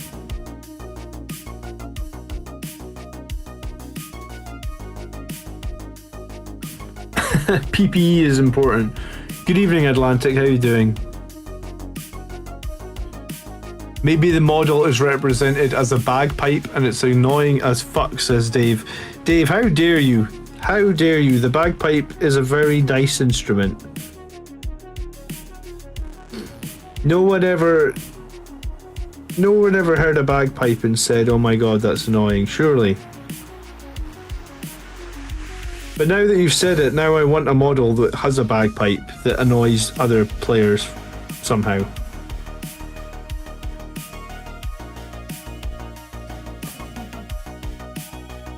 Good evening, Mark Jackson. How you doing? They can switch between inner supply and breathing local air. Yeah, so I guess if they're up against the Nurgle, surely someone says like, "Hey, we're going up against Nurgle." Maybe it's like closing the car windows, like close up the vents. In terms of numbers, I feel Blood Angels have more people into Blood Angels than other factions. Yeah, they did a survey, Adam, like maybe like 18 months ago or something, and Blood Angels were apparently the most popular faction in terms of like player numbers. That's why I don't get. That's why I can't understand that our rules are in such a bad place, because like we're one of the most popular factions. I think the last player survey they'd done, we'd actually overtaken Ultramarines as the most popular Marine faction. So like. You know, like out of everybody that plays this hobby, I guess like, you know, 20% of the players or something, like it is a high number. A high number relatively are Blood Angels players or Blood Angels fans or Blood Angels is their first army. So the fact that like our rules are in like such a strange / bad place, just like it's gone, like I'm just confused by it. Like I try and, you know, I've been to tournaments with our army like a couple of times this last year, and I'll probably end up at a tournament with Blood Angels again this year. And I'll do my best. I'm not expecting to win anything at all. But it does really confuse me as to like if this is like one of your biggest armies, this is the army that's, you know, the most people are engaged in, the most people have enjoy or whatnot, like why are the rules just neglected / so bad?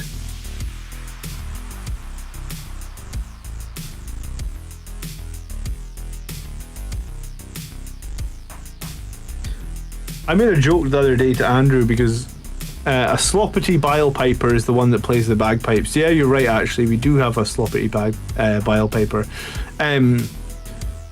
You know, I made a joke to Andrew the other day because I obviously play Andrew a lot and he runs all these meta lists and like, you know, sometimes I can do quite well against them and I can get like good wins and stuff. And I was like, if they ever get the balance sorted for Space Marines, like, I'm going to run... If the balance update, if we ever get it and it's good and more units are viable, I said to him, like, you better watch out because, like, I've been playing on the back foot for, like, what feels like a year at this point, maybe? Ever since the Drukhari Codex came out, I think that was probably about when I started to think, like, wow, some of these other armies are, like, really strong comparatively to us.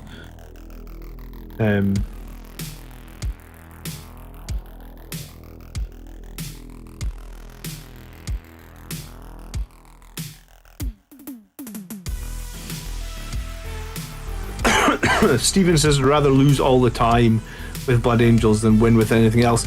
Yeah, I like sticking to the army. I do think at some point I'm going to get a second army made and painted up. I haven't put any thought into it really, but you know, I like having the one army allegiance. I think it for me it makes the game more fun. It makes it more tactical. It makes it more about like knowing all my strengths and weaknesses and knowing how to handle them and how to beat opponents with them. But yeah, I don't want to dwell too long on our rules, but like as soon as we know that we're getting some new rules and there's some leaks and videos and the new codex or whatnot, you know, I will cover them as soon as I possibly can. And hopefully it's this year. Hopefully we don't have to wait too long for some new Blood Angels stuff. Even if it was just like squads, you know, like Primaris Sanguigard and a Primaris Dante, I would be very okay with that.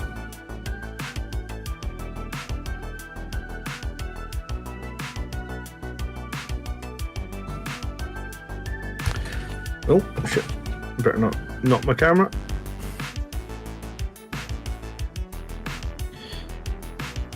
So Toasty's asking, what would people's second army be? I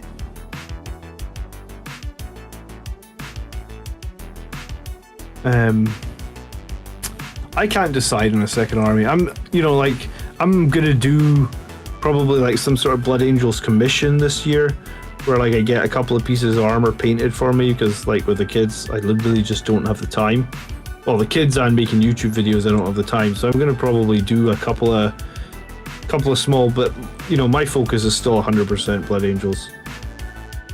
I'm just going to give myself more options, try more edge case stratagems and strategies to try and grind out wins until we get some new releases or some new updated rules.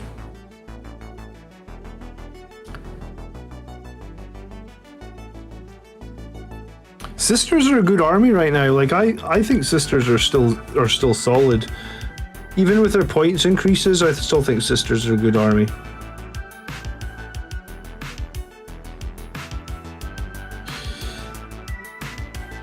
Like, the Sisters Codex is one of the probably like better written codexes, maybe in my opinion, for this edition, where it was like, it's got some things in it that are obviously strong, like every codex will have some strong things in it, but like overall I felt like that update to their army gave them a very flexible option of playstyles, and it gave them some really brilliant combos as well. I like the Sisters Codex as it stands.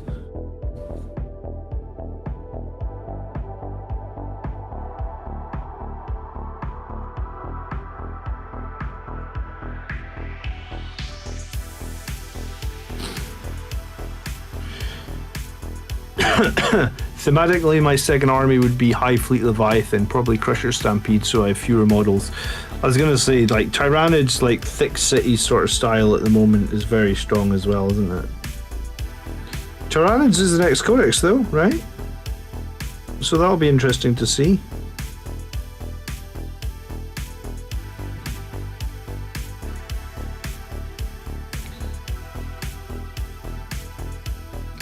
You know, they've still not done like is it? They've not done Ultramarines. I'm trying to think what else Space Marine factions they've not done. I guess like a supplement for White Scars potentially.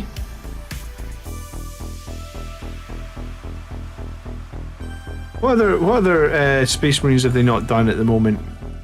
Because maybe that's, you know, after Tyranids, how many more armies is there before we just have to round out the rest of the Space Marine ones? Oh, congrats on being almost done with your Grey Knight stuff. Grey Knights are a very good army at the moment.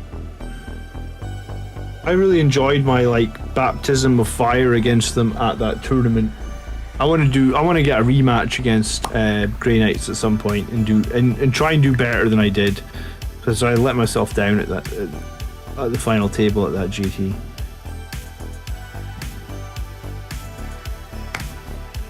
Yeah, so I'm definitely going to be White Scars. Iron Hands don't have Raven Guard. Oh yeah, Imperial Fists are in a really bad spot as well, apparently.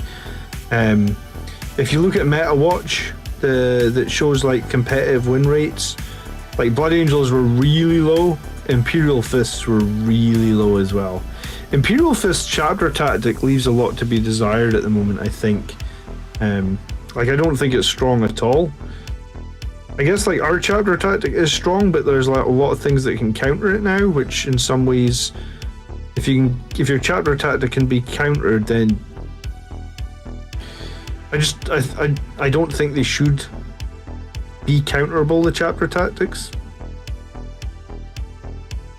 But yeah, maybe they're waiting. Maybe, you know, maybe we'll get the like Codex Ultramarines or Codex Space Marines 2.0 and Ultramarines at like a similar time or something. I'm really not sure. I haven't heard anything.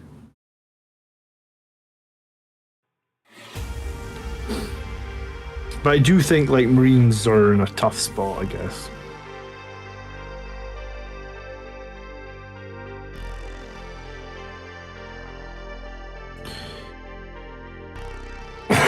Do we know for sure if we're getting another Space Marine book? No, they haven't announced anything about it. All we're hearing is like some other like big influencers, I guess, have mentioned it.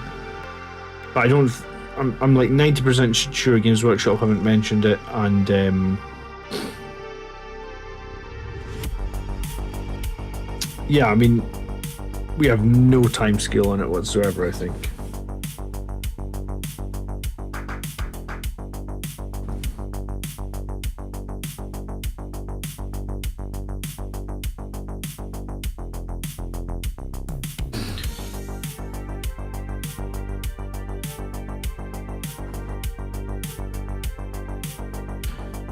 Oh yeah, Chaos Space Marines need their Codex. Chaos Space Marines were promised like 2 wounds like a year and a half ago as well, so they're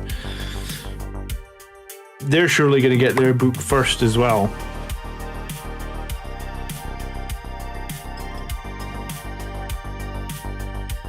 That's certainly a cool idea, Spiderwing.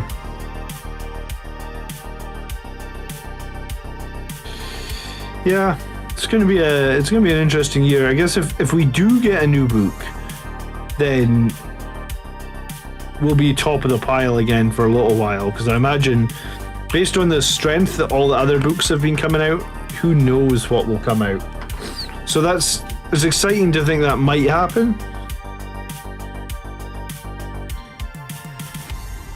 But also, it's a lot of waiting, right?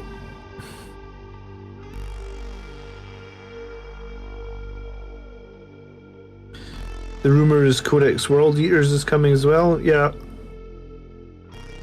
That'll be cool that they get their own codex.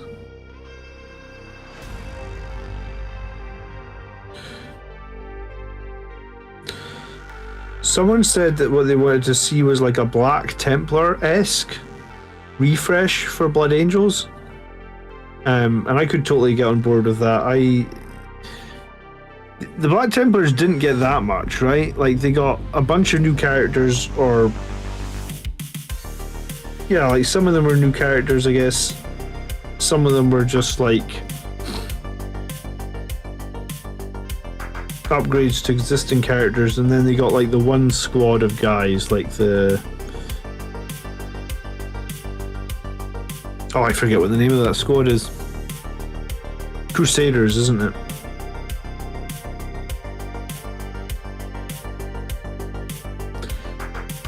But yeah, I guess the other thing to note is that three of our named characters disappeared, right? Like, you can't buy Tycho anymore, you can't buy Corbolo anymore, and you can't buy Captain Carlian anymore. Which I guess they don't really call Captain Carlian, but that's who he is. They call him just the Blood Angels Captain in Space Marine armor. Or, sorry, Blood Angels Captain in Terminator armor. Space Marine armor? I'm getting tired. So, three of our named characters, I guess, disappeared just the other week or something. So, those models are so old. Like, so old, like early 90s sort of old. For Corbolo and Tycho, they are. The Terminator Captain, maybe not so much, but GW promised 2022 will be the year of chaos, not a chaos book in sight. Here's a question, right? You know, like, this whole edition, GW have been behind in terms of like releasing codexes and well, I guess mainly releasing codexes. You know, like, I didn't think at this point in 9th edition people would still not have their codex, because, you know, we had ours December last year, so like almost 18 months ago, like 16, 17 months ago at this point. And I never dreamed that there'd be other people still like, oh shit, we haven't had our codex, you know, 18 months on. It's a long time to be playing with an old edition codex, you know? Especially like, yeah, it's just an awful long time. So the question I actually wonder is, like, by making all these new books, you know, like, by all the new books have had balance issues, you know, like the Orc book had the Orc and the Admech had balance issues, the Drakari had balance issues. By like essentially releasing these books with these balance issues where like stuff is too strong, are they creating more work for themselves? Like, are they having to go back and go like, I mean, the Orc thing with like the Rucka trucks and the buggies and all that, and like limiting the number that you could have, and also the fix with like the Admech flyers, limiting the number you could have. Those fixes are like, you know, normally they would fix things based on points. Those fixes are almost like, oh shit, like, I'm not sure how I feel about those fixes, but like, I guess my main point is like, are those fixes that they're having to think like outside the box and stuff? Are they making it that all these other codexes are taking so long to release, or, you know, why are these other codexes taking so long to release?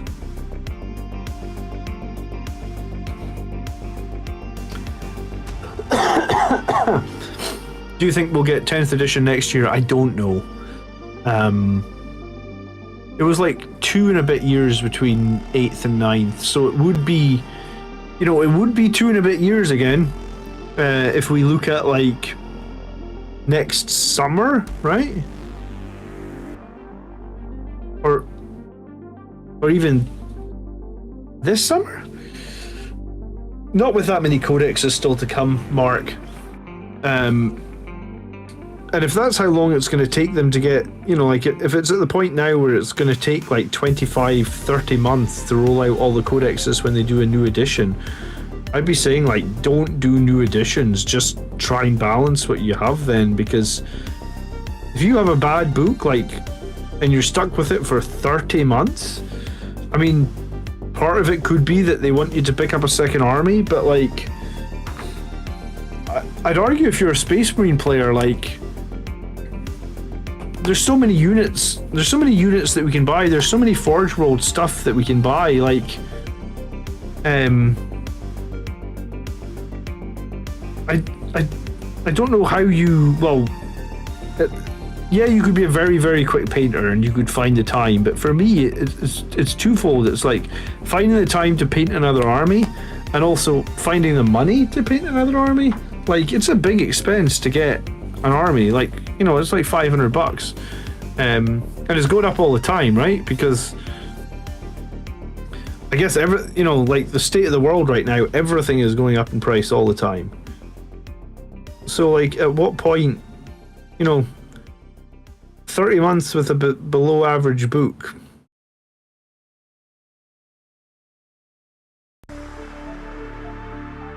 I hate that, I guess.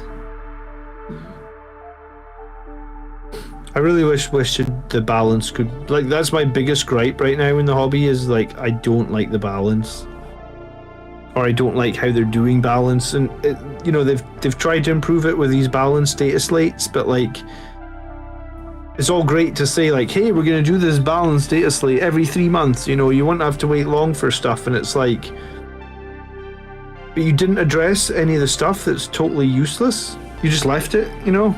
Like, don't say you're going to do a balance slate every 3 months and then just ignore a bunch of stuff because why you know.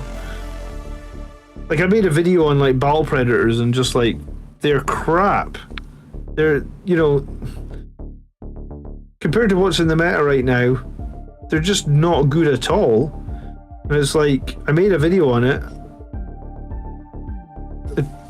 It's just out there, and it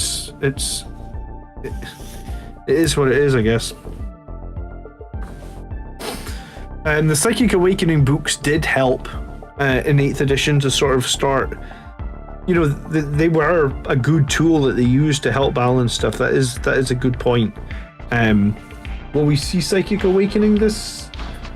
Like, my main concern is just the speed of stuff, you know? Like, they've got 9 more codexes still to go or something. Like, they're only releasing like 1 every 2 months, so by that sort of ratio, that's going to be a whole other year before we even have a codex for every army, right? One day Death Company Intercessors will have jump packs. That's the dream, right? I honestly thought it would have happened by now. But yeah, I mean, everything is just slower than we would have hoped, I guess. I think COVID has messed up the release dates. Yes, Marius, that's probably a very accurate thing. I know at my job, like my day job, COVID has not made anything easier. And I mean, COVID's still going on. In some places it's getting worse again. The UK especially, it's getting worse again. So yeah, I mean, Games Workshop is heavily based in the UK, I think. And yeah, it's just annoying how long it's taking, really, right?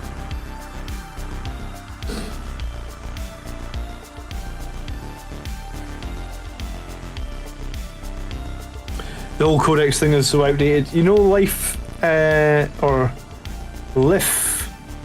Is it Life or Revenge? Life or Revenge? I made a video saying that I think we should move to digital rules. I actually do not like the app. Like, I use Battlescribe mainly on my PC.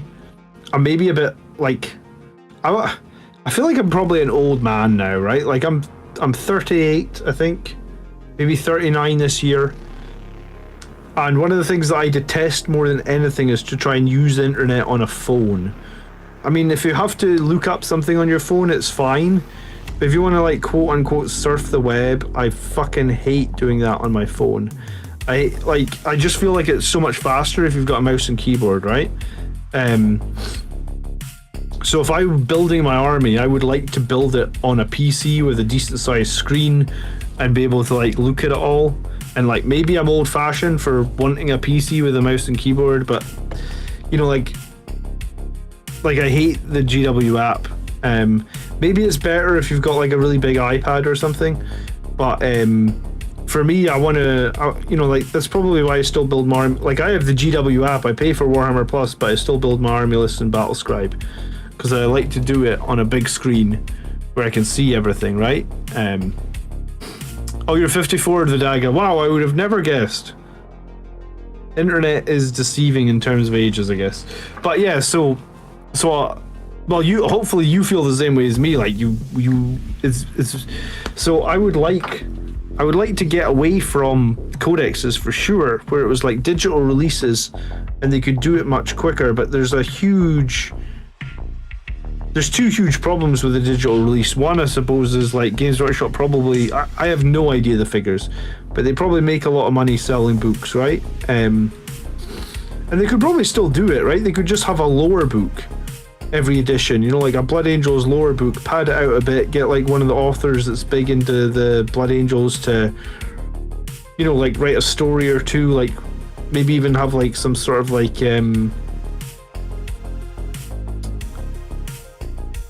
what would you call it, like what is it when they change a book into a comic? Oh, I should know that. I've got some of them. Is it like a visual novel or yeah, what do they what?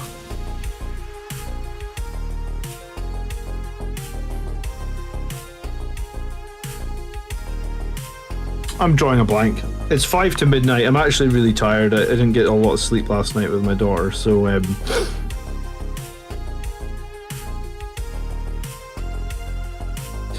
yeah. Visual novel? Graphic novel. Wow, that took me a while to think of. Okay. Yeah, like make part of the book into like graphic novel or something. Thank you.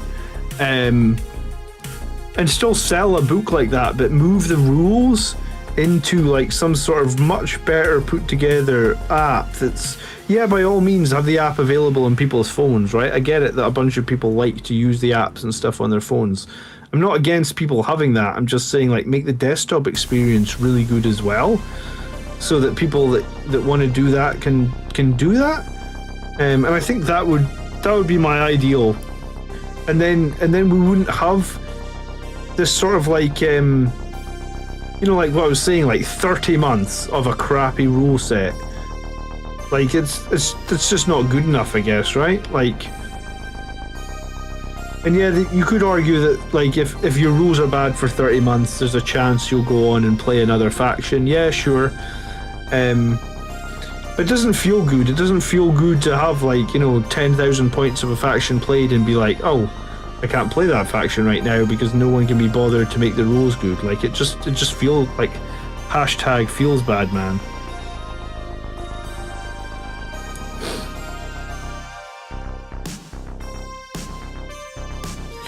Alright, it's just coming up to midnight. If anyone has any last questions, fire them into the chat. If not, I will be back here tomorrow night. And tomorrow night we look at army list shows. Tomorrow night is the army list show, where we look at army lists submitted by yourselves, the community, and we do that every Sunday on the channel.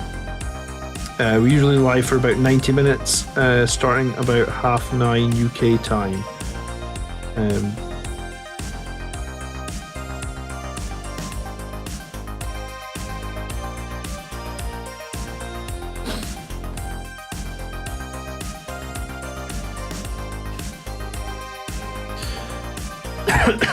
I want data cards, no book needed.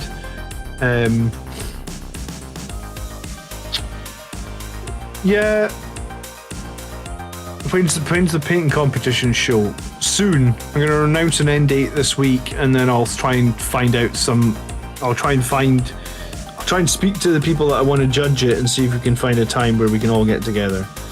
But I'll definitely be announcing that, you know, like on the community tab and also on Discord and all that. So like you won't miss it. Like I'll make a big deal of the announcement so that I don't want anyone that wants to tune in for the painting competition, etc., to miss it.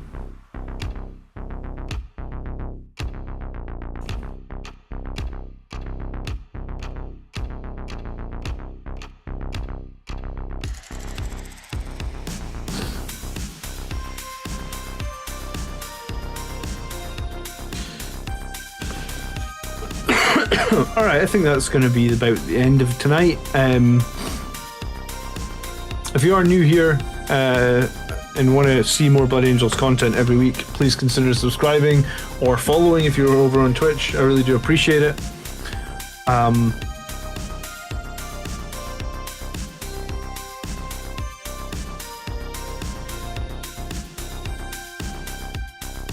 Yeah, and the only other thing to say, I think, is on Monday night we have the game against Snakebite Orcs, which are difficult for Blood Angels to deal with. -1 damage unless you're hitting them with Strength 8 or above. So they're kind of a direct counter to stuff like Lightning Claws and Sanguigard. And then the Monday after that, we're going to get a game against the new Eldar. And I imagine we'll be seeing some Wraithblades, we'll probably see that new Webway Gate, and all sorts. So that's coming up on the channel a week Monday as well, so that should be pretty interesting. And I'll put a post out on Thursday for the episode of the podcast for anyone that's not seen the 3 Grots before. It's a fun little podcast we do every week, talking about various rules and stuff like that. I'm going to ask Evan for sure, and probably Tony and Mark, and we'll see who all we can get, depending on time. But no, thanks so much for being here, guys. Really appreciate it. If you did enjoy tonight's stream, I would also appreciate it if you hit that like button. I will catch you all tomorrow night. Thank you so much for all the new members and super chats tonight. It's always really appreciated. One of the things that I'm wanting to do in the near future is get better microphones for our live setup, and maybe even try and get some new camera angles. I want to buy like a new HD capture card for the live Monday night shows to try and improve that as well, because the capture card we had died. So that's something that I'm going to be investing in soon as well. So I do really appreciate the super chats.